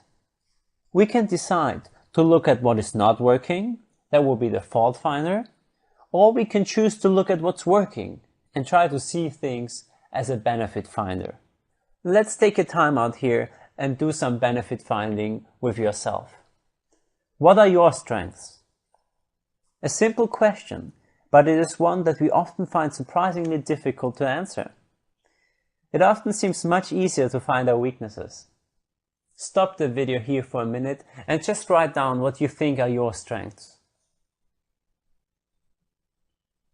In the resources, you can find some more strategies to discover your strengths. You have various options, and there are 3 major frameworks out there that help you discover them more systematically. For now, here in the video, we will focus on character strengths. We do this because it's the only framework that's freely available, and you can take it without any problems, and it's completely free. Psychiatrists and clinical psychologists share a common Bible. It is called the DSM, Diagnostic and Statistical Manual for Mental Illnesses. It's a great big book that provides a vocabulary for everybody who's working on mental illnesses. It provides a classification of all the things that can go wrong with people. All the symptoms of schizophrenia, personality disorders, or psychopaths are all described in detail and allows everybody who's working with them professionally to measure what is wrong with a person. But nothing similar to that existed for the positive side of human beings. That is why Chris Peterson and Marty Seligman, 2 of the founding fathers of positive psychology, have come up with what they called Inventory of Strengths. It is the best known strengths framework in positive psychology and tries to compile the wisdom of thousands of years of spiritual and philosophical traditions. The 2 psychologists went out and studied all the classic wisdom texts, philosophers and religious traditions like the Bible, the Bushido Samurai Code, the Bhagavad Gita, and so on and so on. The result was a framework made up of 24 universal character strengths, such as love, courage, and humility. Let's take a closer look. What they learned was that they all shared 6 common virtues: wisdom, courage, love or humanity, temperance, justice, and spirituality or transcendence. What they said is that if we want to be happy, we have to figure out how to put these 6 virtues into actions. And the way we put them into action is by applying our character strengths. The virtue of wisdom can be achieved through these 5 character strengths: love of learning, perspective, curiosity, open-mindedness, and creativity. In order to find out what your character strengths are, you can take the basic online assessment for free and find out more about your top strengths, which are also called your signature strengths. These are those strengths that are most core to who we are as human beings. They are very easy and natural to us to express, and also our friends and family will be able to see them in us. A quick side note here: if you want to take a look at another strengths framework, check out the Realize 2 or the Strengths Finder 2.0. Those 2 frameworks are different. They are different in how they approach our strengths, and they are also different in how they see strengths. But they can be definitely very helpful too. There are links and related exercises in the resources. Once you've completed the VIA survey and maybe done some of the exercises you find in the additional resources, you will have a clearer picture of your strengths. Maybe it will also be easier for you to spot them in others. But knowing your strengths is only one part of the story. It only gets really exciting when you start applying them more often. Because in the end, Strengths are only strengths when they can be effectively applied. A strength without application in the right situation is nothing more than untapped potential. So when it comes to how can we apply our strengths, this is very specific to you individually. Even though I added resources with lots of suggestions, if you want to get most out of your strengths, you have to be creative. So after you identified your top strengths, choose one of them, and for the following week, use the strength in a new way every day. Again, be creative about it. This exercise, if done regularly, has been shown to have a long-term positive effect on your well-being. And the beauty of applying our strengths is that they not only affect our happiness, but also our success. Still, there are a few things to keep in mind. First, apply them. That's easy. Practical wisdom can only be reached through practice. There's no substitute for exercising our strengths in the right way and understanding why. More controversial is that our strengths are not fixed from birth. They can be developed. Remember here to keep a growth mindset. And thirdly, working on our weaknesses is not irrelevant. Do not forget about them. I'm not advocating ignoring your weaknesses completely. It is just that we have to shift more focus towards strengths, because that's where our biggest potential lies. And here we already are at the roundup of this lecture. Strengths enable us to be at our best. We need more focus on what we are good at. In this class, we'll deal with one of the most important factors for our happiness: relationships. We will soon see how relationships are important to us and why they are so important to us. And then we'll see how we can transform our relationships to make them more happy and more fulfilled. In particular, we will first look at what not to do. 4 behaviors that can, with up to 94% accuracy, predict divorce. But after that, we will turn to the happiest couples and look at what they do differently and learn how we can nurture happy and fulfilled relationships. We will start off this section by taking a closer look at another research study, the Harvard Man study. This is not just any study, but it's one of the longest running and most ambitious psychological studies of all time. The Harvard Man study ran over 75 years and followed young men from Harvard University and the city of Boston throughout their whole lives. Altogether, more than 700 men participated. It started shortly after they entered college in the 1930s and ended just a few years ago.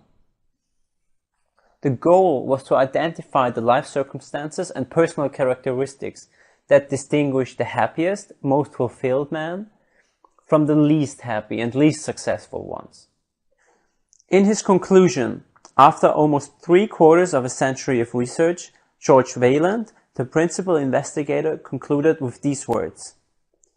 He said, "We have 70 years of evidence that our relationships with other people matter, and matter more than anything else in the world." And he's not the only one to say this. Another study, very aptly called Very Happy People, by 2 of the leading researchers in the field, looked at more than 200 people and wanted to find out what do the top 10% in terms of happiness do differently than the rest and the least happy people.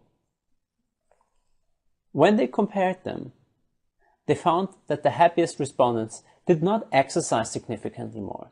They did not participate in religious activities significantly more, or experience more objectively defined good events, like getting a promotion or something like this.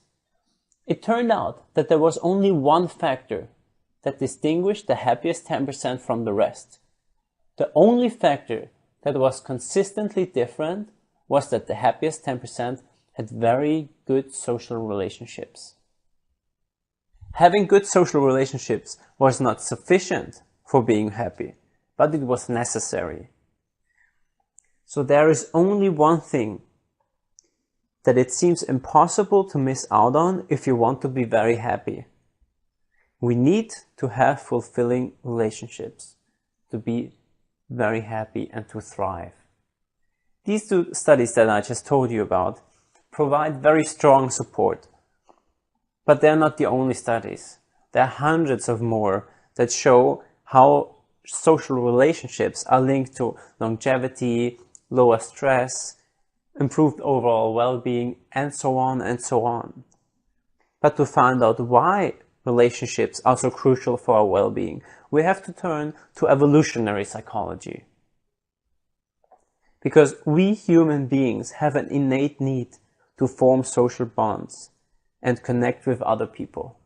It is literally wired into our biology, because when we make a positive social connection, our body releases a chemical called oxytocin.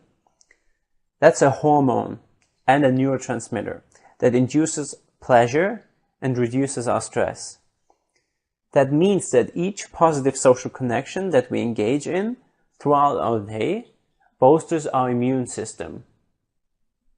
We literally get more resilient, more resistant, physically, but also psychologically, towards stresses, towards adversities that we have to face throughout our day.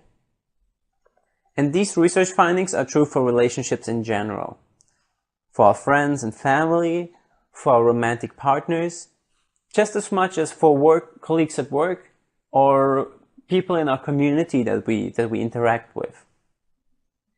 Throughout the rest of this class, we will engage specifically with marriages and romantic relationships. But nevertheless, most things that I'm gonna tell you are also true for relationships with friends and other family members. It is the same underlying principles that govern our romantic relationships that make also our normal, not romantic relationships more fulfilling and more fulfilled. So let's start off with how not to do it. John and Julie Gottman, two acclaimed love scientists, identified the so-called 4 horsemen of the apocalypse.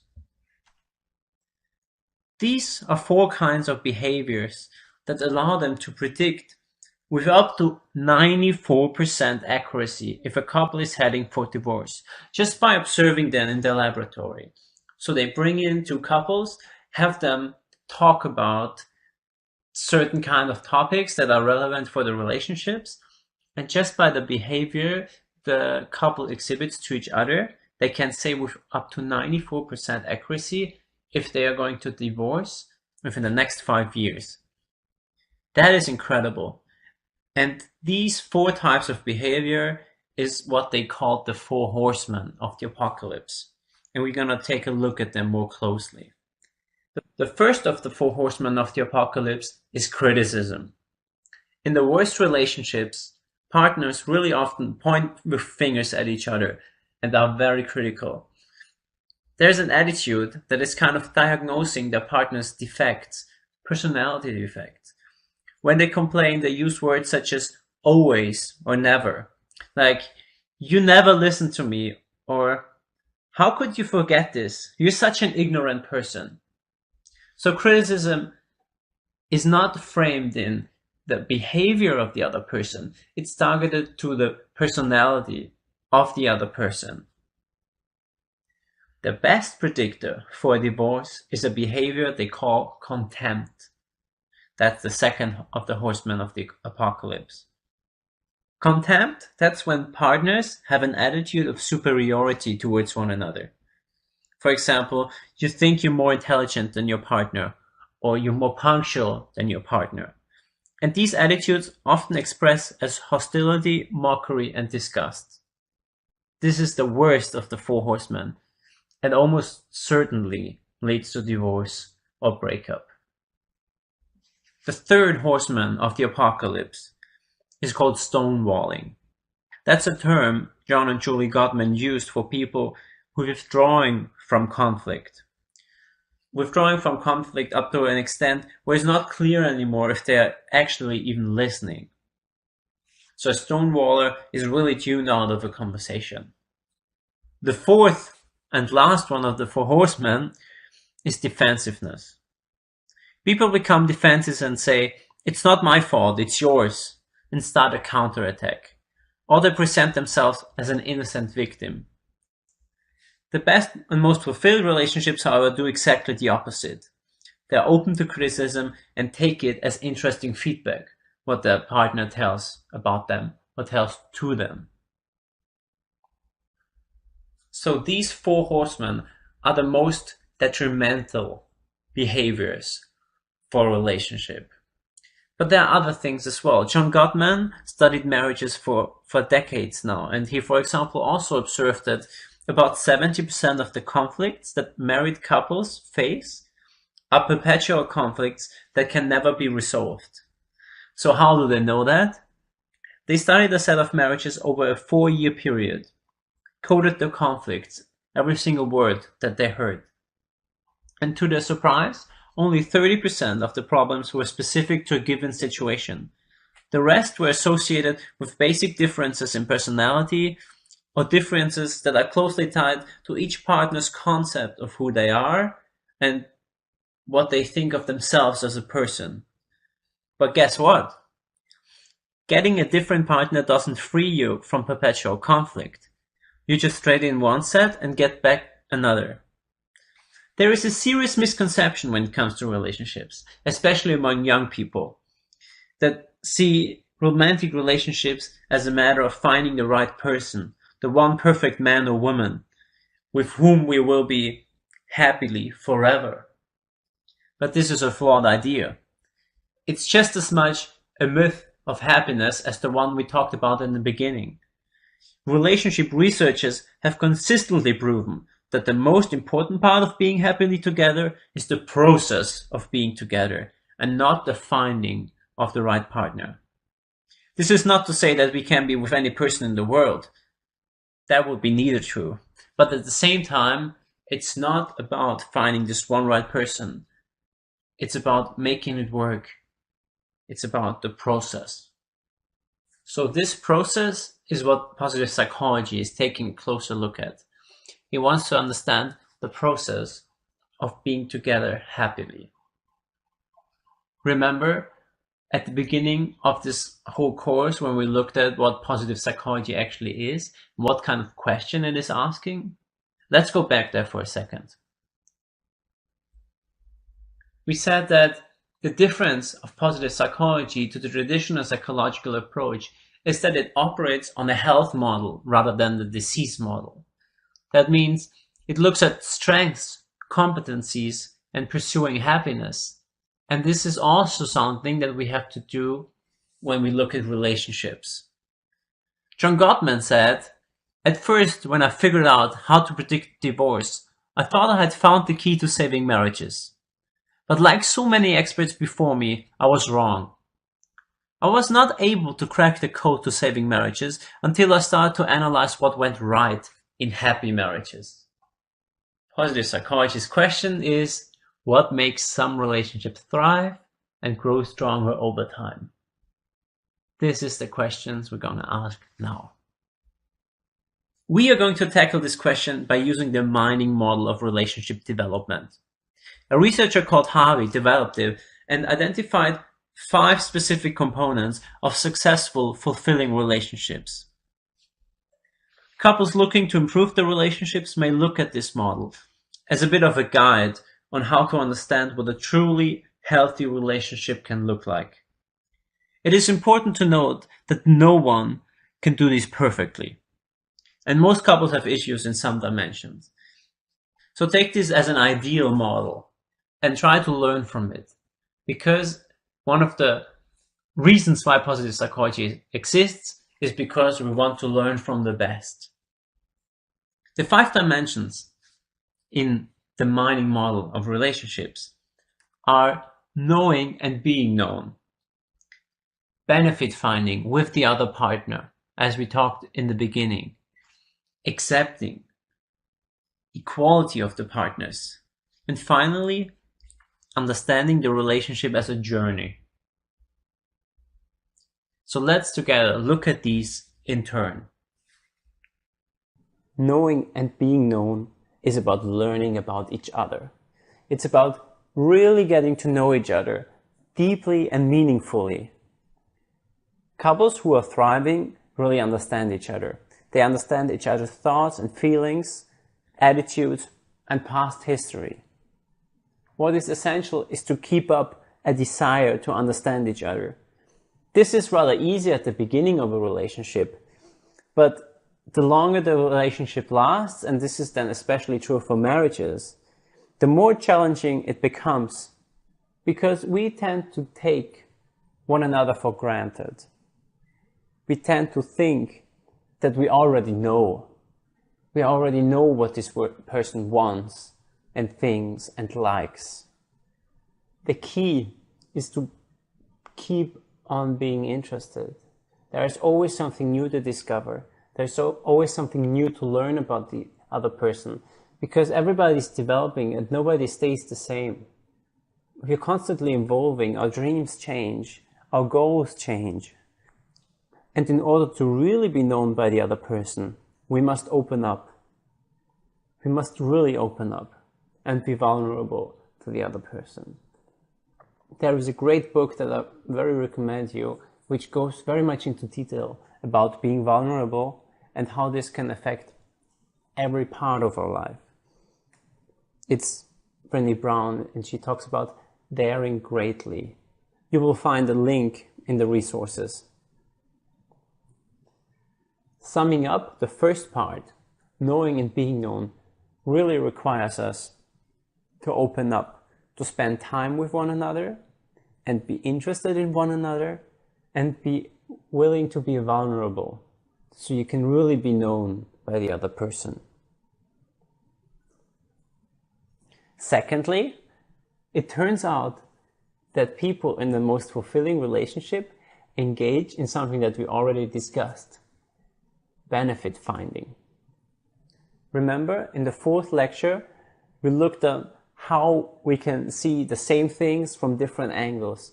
We can focus on each other's weaknesses or each other's faults. We can focus on the other person's mistakes, or we can focus on their good intentions, for example. So benefit finding is also crucial in relationships. It's about focusing on what works and what is good. What also matters a lot in this respect is how we explain our partner's behavior to ourselves. What works well is attributing positive behavior to the character and the intentions of our partner, and attributing negative behavior to external circumstances. And to do this until we're proven wrong. So in essence, benefit finding here asks us to give our friends and our partners the benefit of the doubt. If you try this in your personal life, you can see how this gradually can transform your life. Because if you believe that people have good intentions, you will see also this can be a self-fulfilling prophecy. The third part of a fulfilling relationship is acceptance and respect. Acceptance and respect are necessary, even or perhaps especially in an argument. Relationship masters aim to listen to each other respectfully, accept the other person's responses, and work out compromises.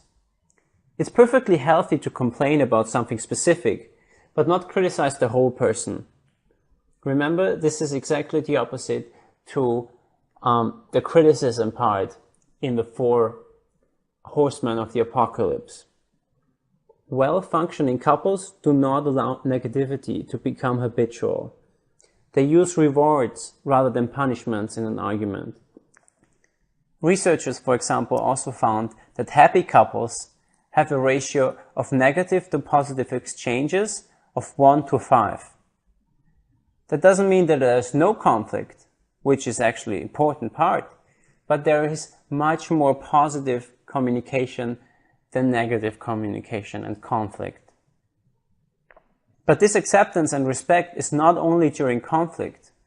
fulfilled relationships are about much more than simply handling conflict well.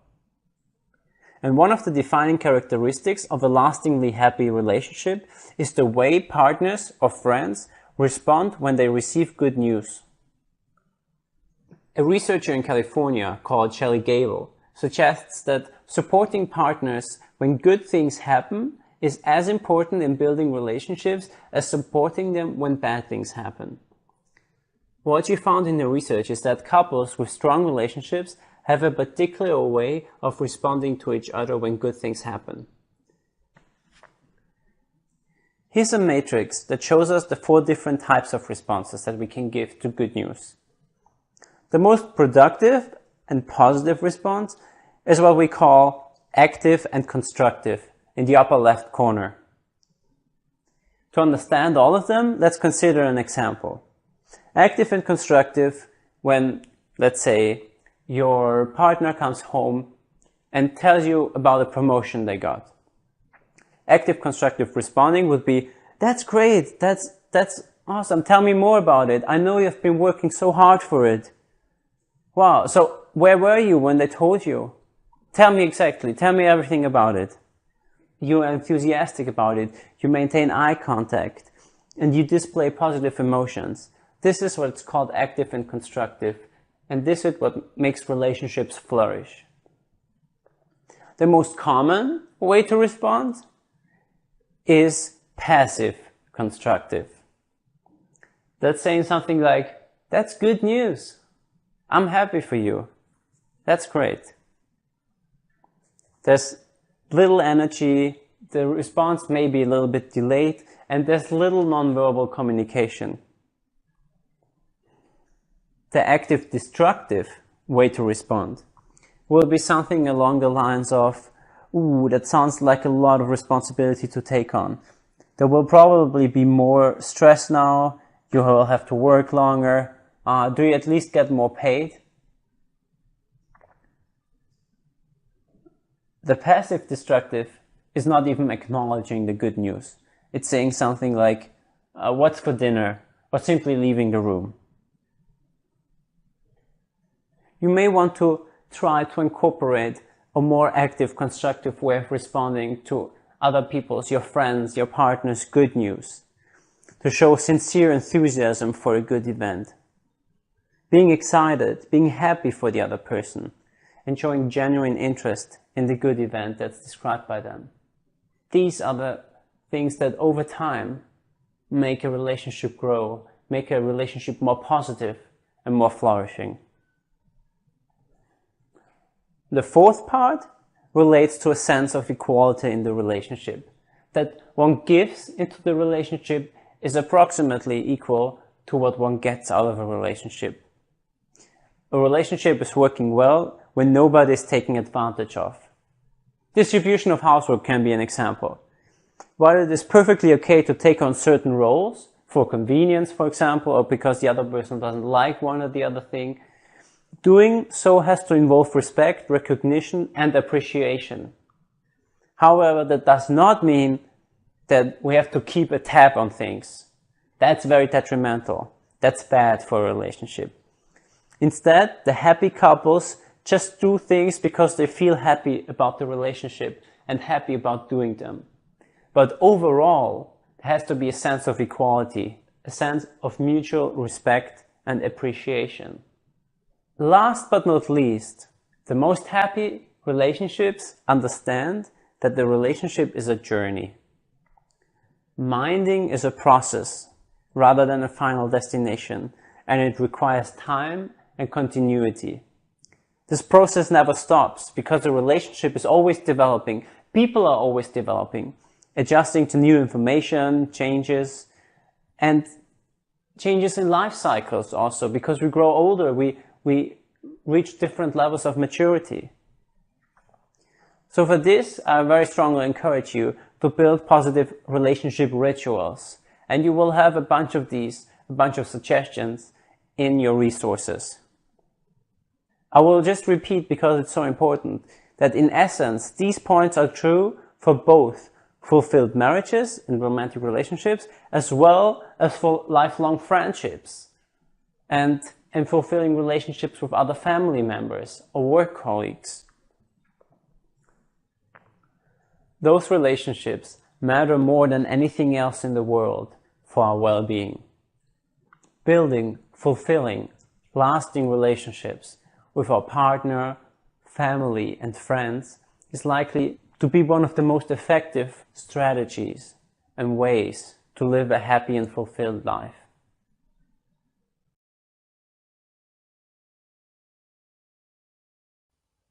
In this lecture, we will deal with the so-called dark side of our lives. We'll start by establishing an understanding that we actually do need negative emotions. We do need anger, sadness, and frustration sometimes. But then we will move on and explore how our negative emotions, our negative feelings, all too often are not productive and not helpful. And in these instances, we will have two broad strategies to deal with it. Those are called problem-focused and the other one emotion-focused coping strategies.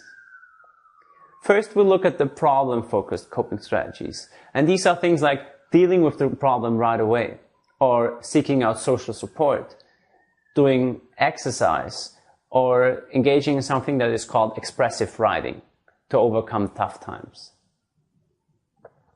The second broad strategy is emotion-focused coping. For this, we will look at the story of Viktor Frankl, a psychologist who survived the concentration camps, and then go on and revisit optimism and optimistic mindsets. In this lecture, after we talked so much about how to be happy and positive emotions and why it's good to feel happy, we also have to acknowledge another thing, and that is life is not always funny or nice. And the goal of this course is certainly not to make you happy all the time. Positive psychology is a science, and so it would be unprofessional and plain wrong to claim that it's about constant happiness. What's important to understand is that everyone experiences negative emotions. Emotions like anger, frustration, and sadness. It's part of being human.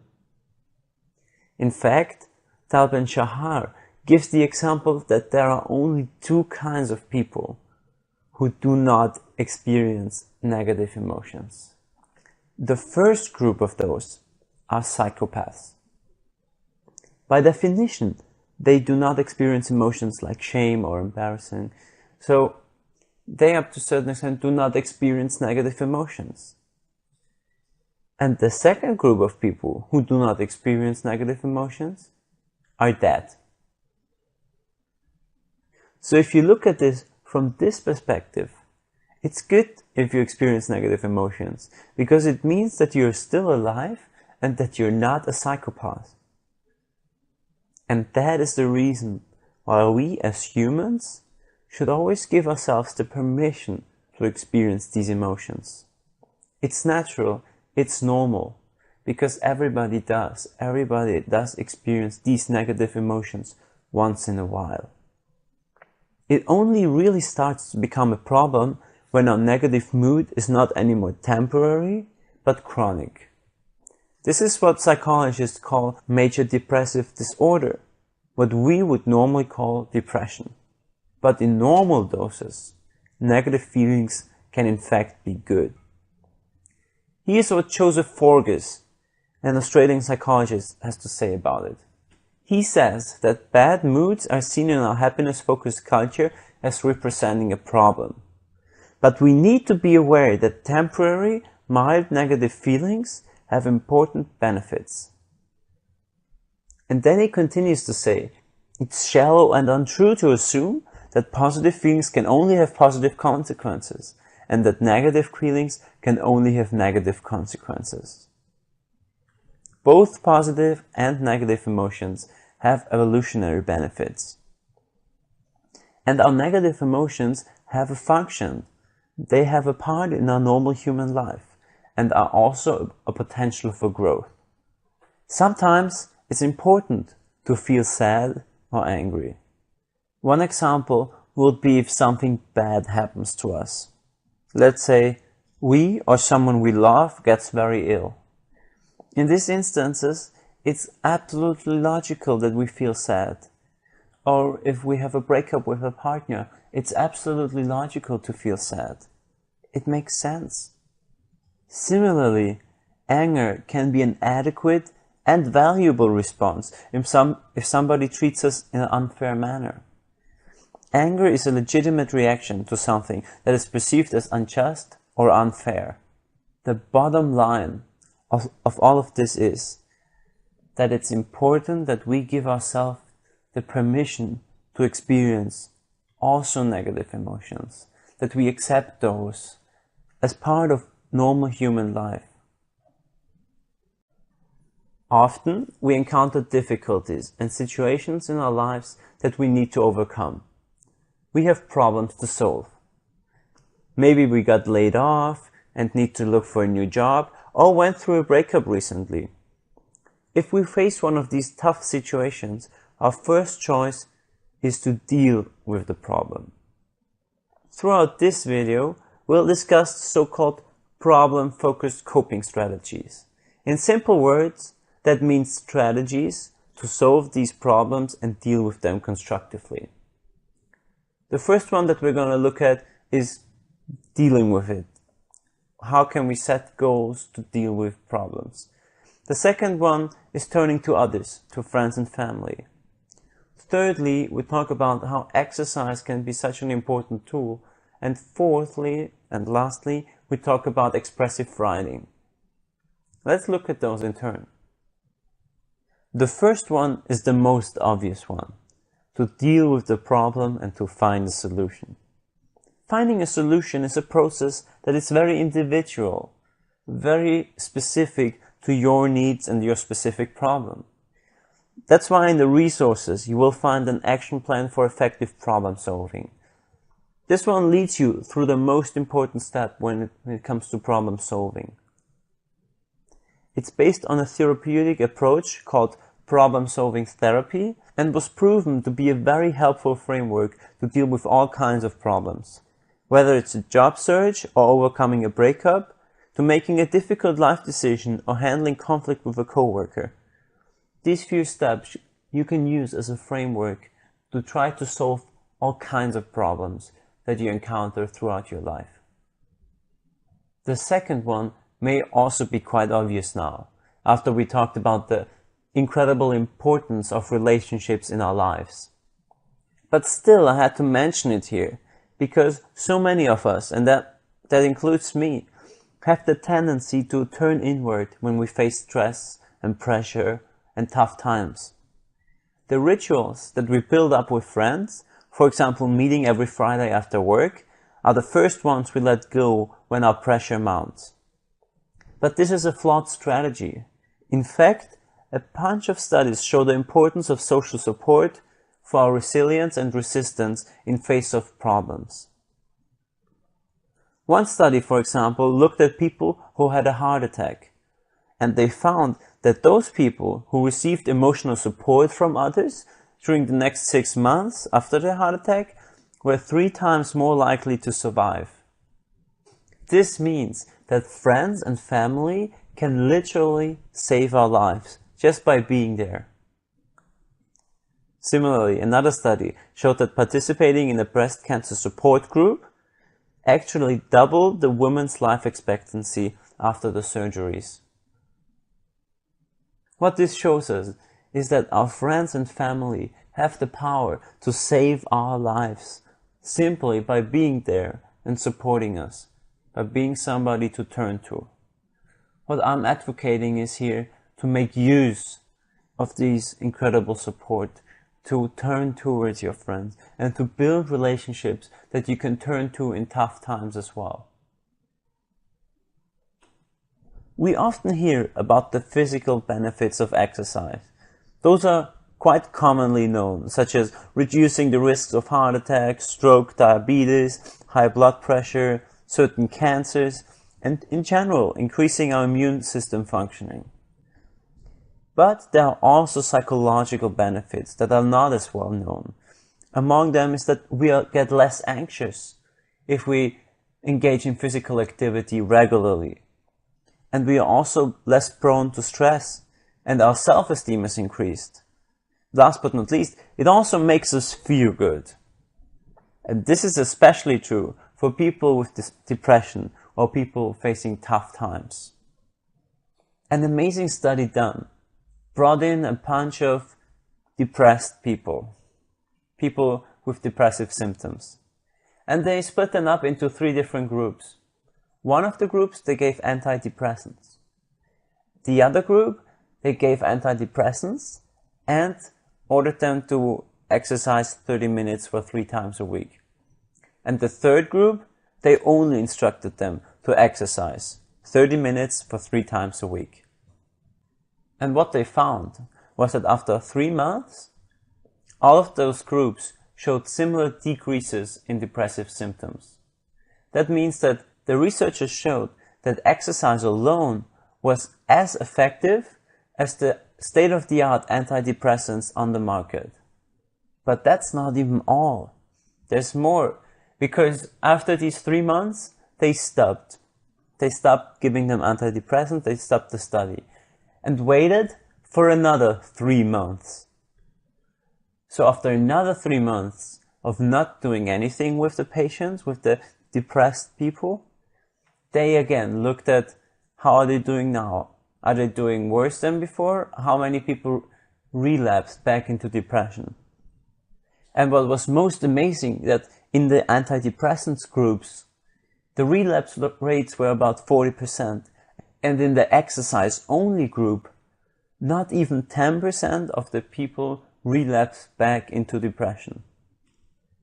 That, in essence, means that physical activity is as powerful at reducing depression as antidepressants, the best antidepressants on the market, and its long-term effects are way better.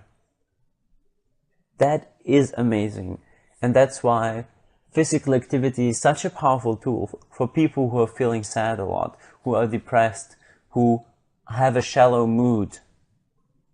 There is even much more to know about this topic and physical exercise in general. And it's a very underestimated area in psychology in general. But this would go beyond the scope of this course. Just rest assured that physical activity can be very powerful, not only for a physical, but also for a psychological well-being.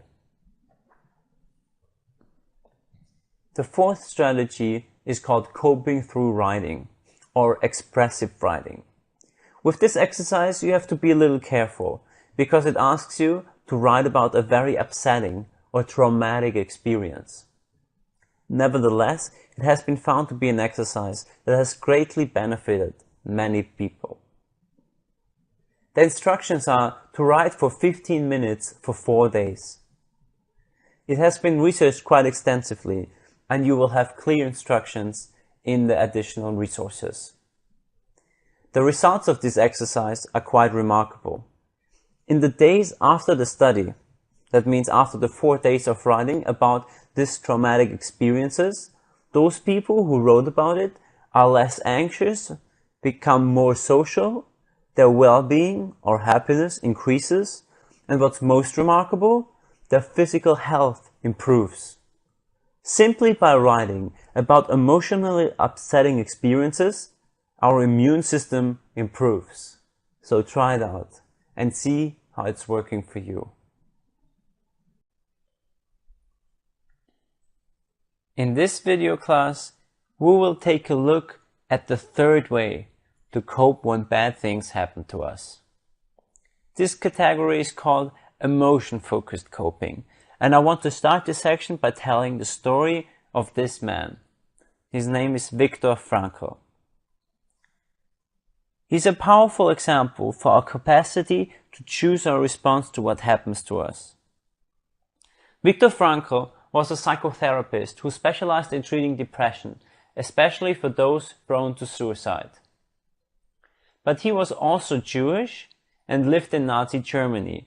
So in September of 1942, as a young doctor, he and his new bride, his mother, father and brother, were arrested in Vienna. They were all taken to concentration camps. He was reduced to nothing but his naked existence.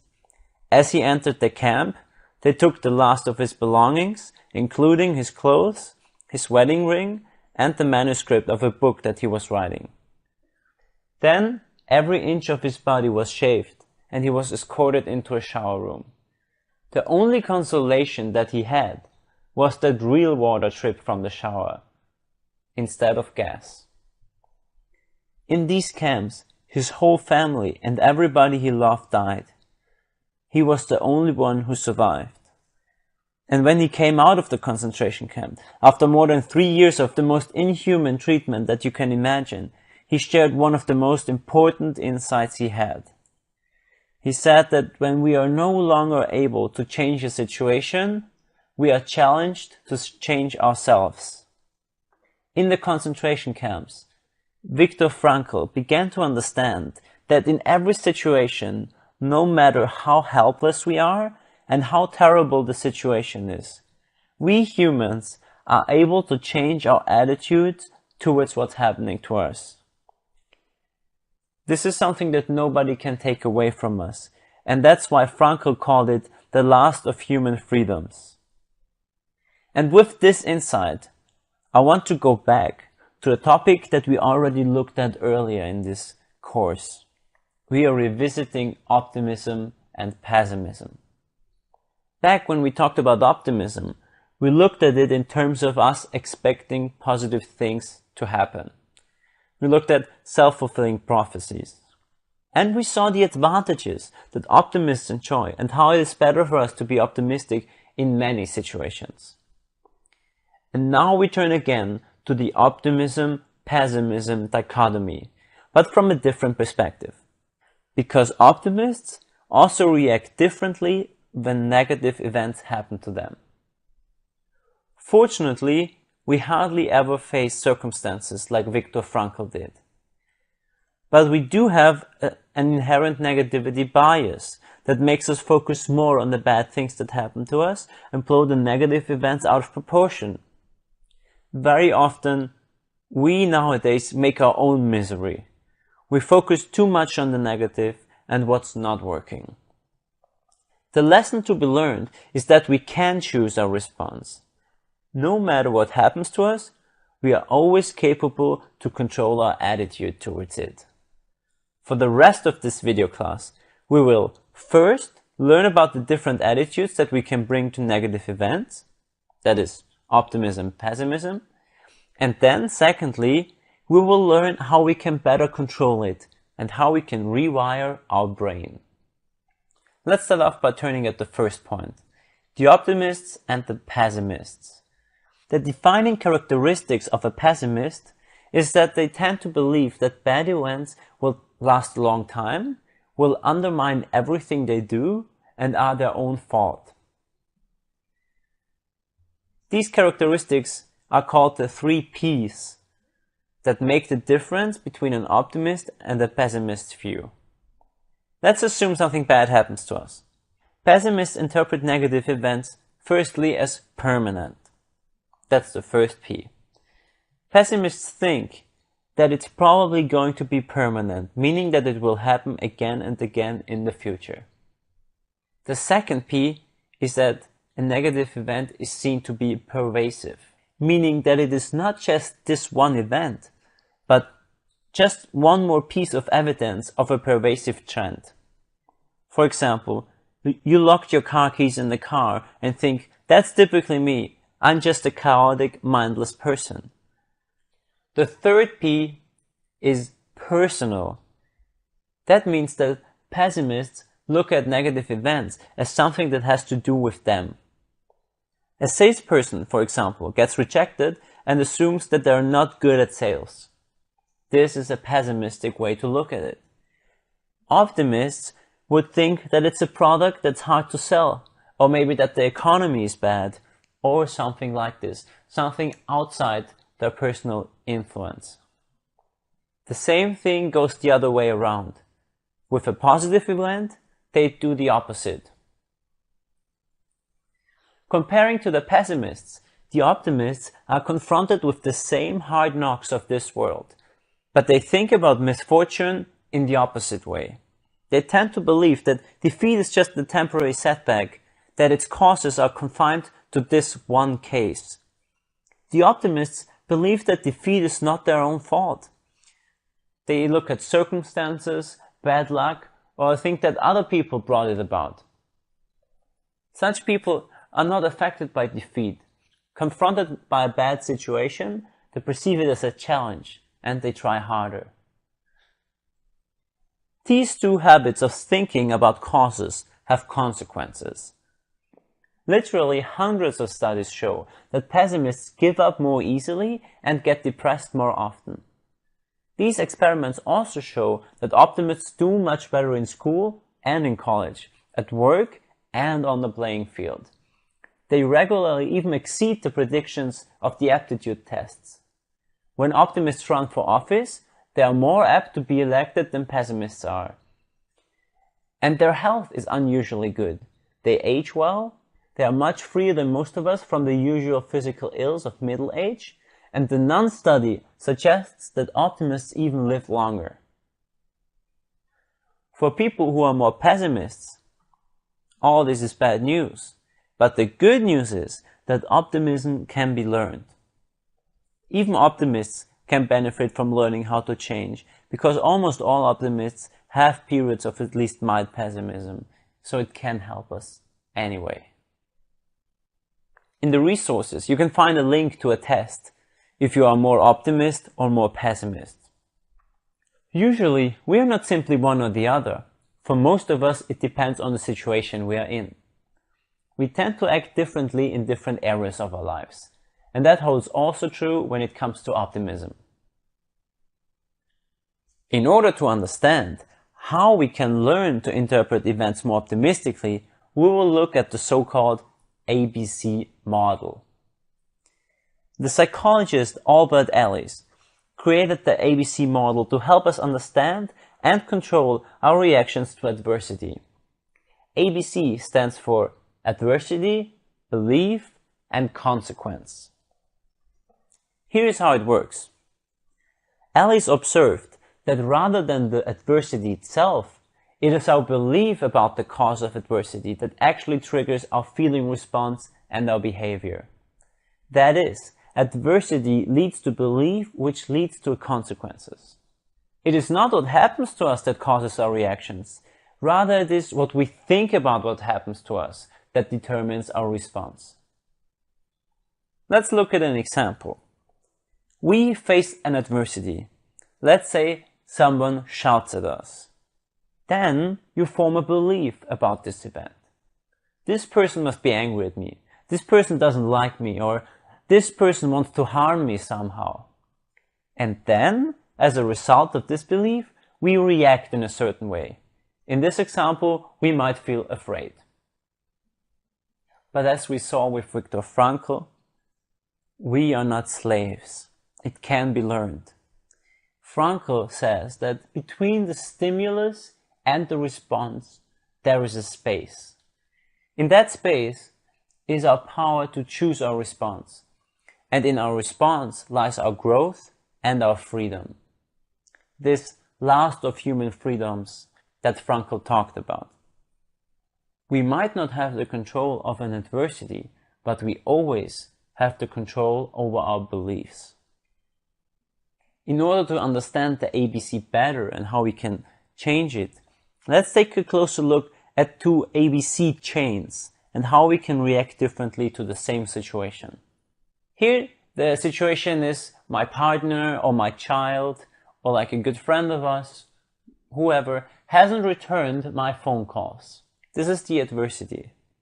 As a result, I form a certain belief about it. In this case, I think something terrible must have happened. And the consequence is that I'm worried all day, that I'm feeling anxious, something might have happened because they're not returning my phone calls. Here another ABC chain with the same adversity. The adversity stays the same, my partner or child hasn't returned my phone calls. But then I think she must be very busy today. And as a result of this thought, this belief, I don't feel bad about it, and I go about my day. You see the difference? It's the same adversity. It's just our belief that is very different, and our belief that triggers the different consequences, the different responses. One more example. You've been on a diet, a strict diet for more than 3 weeks, and now you cannot resist eating a delicious piece of cake. The way you think about it is, I was able to stick to my diet for more than 3 weeks now. Maybe I did deserve this piece of cake, but now it's time for me to focus again on my diet. The consequence is that you don't feel bad about it and continue your diet as strictly as before. Another way to look at it is you have been, again, on a strict diet for more than 3 weeks, and now you cannot resist eating a delicious piece of cake. But your thoughts here are, "Oh, I'm so weak. My whole diet is blown now. I'm terrible. I don't have any willpower at all." And the consequence is, I feel terrible. You decide to eat another piece of cake, and because it doesn't matter anymore, because you're weak, your diet is blown anyway. To wrap it up one more time. When we encounter adversity, we react by thinking about it. Our thoughts very quickly become beliefs, and these beliefs may become so habitual that we don't even realize we have them. And those beliefs then have consequences. They are the direct causes of what we feel and what we do about it. For this, you can find a writing exercise in the resources. And you can also find an ABC reflection sheet that looks something like this. Use it to record 6 ABC sequences from your life over the next few days. You will find clear instructions, as always, in the additional materials. Once you have identified a few ABC sequences, we are then able to start changing our beliefs. And there are 2 options to deal with these beliefs: distraction and disputation. The first option is distraction. Try distracting yourself when you start creating negative beliefs. There are several ways for us to do this. A famous, quite effective strategy is to stand up and shout, "Stop." This might be weird if you're among other people, but it has been shown to be very effective. One, a little bit more quiet option, is having a small card in your pocket that says "Stop" on it, and you just pull it out and look at it. And yet another option is wearing a rubber band around your wrist and snapping it hard to make your thoughts stop. This last version has also been shown to be very effective because it combines it with a physical stimulus. Once you stop ruminating then, you need to shift your attention somewhere else. Focus intently on something else for around a minute or 2 maybe. This can be a song maybe that's coming to your head, or anything else basically that's not your negative belief in the first place. My favorite option is to write those troubling thoughts down in the moment they come to my mind. Then set a time every day, let's say 9 p.m. for 10 minutes, to think about what you wrote during this day. This strategy will enable you to let go of the negative thoughts in the very moment, because after all, you will be able to revisit them later anyway. The second option then is disputation. Disputing negative thought patterns is more effective in the long run because it prevents negative thoughts to come back. The way you do this is by asking yourself, well, what are the facts? What is the evidence for my belief? And if there is true evidence for it, then you can ask yourself, what alternative ways are there to look at it? And even if your beliefs are correct, you can ask yourself, what does this imply? And then the last stage is that even if this belief is true now, does this thinking about it now serve me well? If no, use the distraction method. And if yes, how can you go about changing it? What neuroscientists tell us that the more frequently optimistic thoughts are rehearsed, the more natural they become. With practice, reframing, and consciously generating optimistic thoughts, optimism can become an automatic response. Let me now round up this whole lecture on dealing with negative events, with negative situations and feelings. Finding true happiness is not about feeling good all the time. It's quite the contrary. Being sad, angry, and fearful might be appropriate sometimes. Remember that we can face adversity in 3 different ways. Firstly, we can accept the situation and the way we're feeling about it. Then we can change our behavior. And thirdly, we can change our beliefs. Welcome to the last lecture of the course. You almost made it.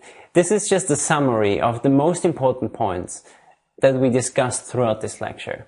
I picked 5 which are meant to exemplify what is the essence of this course. The first one is focus on what works, because what we focus on determines our reality, and it determines the way we are and the way we behave and the way we think. The second one is that happiness actually leads to success, and not only the other way around. It's not only when I'm successful, then I will be happy, but also when I'm happy, then I will be more successful. The third point is about embracing the moment. That's about mindfulness. Because this very moment is the only moment that we are alive in. So let's embrace it. The fourth point is that our relationships are crucial. They matter, and they matter probably more than anything else in the world. And last but not least, the fifth point is it's all in our action. It's what we do. We've seen this over and over again. If you just look at self-esteem, for example, or mindsets, it's about what we do that determines who we become. Thank you for going through this course. I hope you enjoyed it as much as I did, and I hope that you learned something and that you will be able to take away something to make really positive, long-lasting changes in your lives. Again, thank you. It's been a pleasure. Again, here you see the main summary points that we just discussed. And now I want to finish by drawing our attention to 2 highly important facts about our life. The first one is that we are all connected very much to the people around us. Caring about our own happiness is not enough. We are not disconnected from the rest of the world. Our behaviors affect others, and we are affected by others' behavior. This is a subtle and mostly unconscious process, but what we usually do not realize is that our attitudes and behaviors not only affect those very close to us, but also those further away. In fact, up to 3rd-degree contacts are affected by our behavior. That means that if I gain weight, one of my friend's friend will gain weight. Similarly, if your friend's friend stops smoking, you may stop smoking because of that. And that if your friend's friend becomes happier, you also become happier. This is not an empty assertion, but a sheer fact. Nicholas Christakis, a network scientist from Yale University, put it like this. If we are connected to everyone else by 6 degrees, and we can influence them up to 3 degrees, then one way to think about ourselves is that each of us can reach about halfway to everybody else on the planet. And this is one of the reasons what makes these lessons so powerful. One of the reasons why our own behavior matters so much, and why if we take responsibility for our own well-being, we also take responsibility for the well-being of others. And the second point is also the most important point of the whole class. Take action. Because without it, it's all for nothing. After all, Knowing the words is not the same thing as living the meaning. Suppose I memorize the printed instructions on a first aid kit. Does that mean I can give first aid? No. The full meaning comes when I admit I know nothing and then try, practice, and succeed. And that is why I encourage you now to take one last time out with me. Ask yourself, which of the exercises that I learned about throughout this course am I most likely to sustain on a regular basis? What appealed most to you? Okay, I hope that there are some exercises or themes that you do make a regular habit. So now there's only one thing left. Let me finish with a quote by William Change. And he says, "To change your life, start immediately, do it flamboyantly, and no exceptions." Thank you.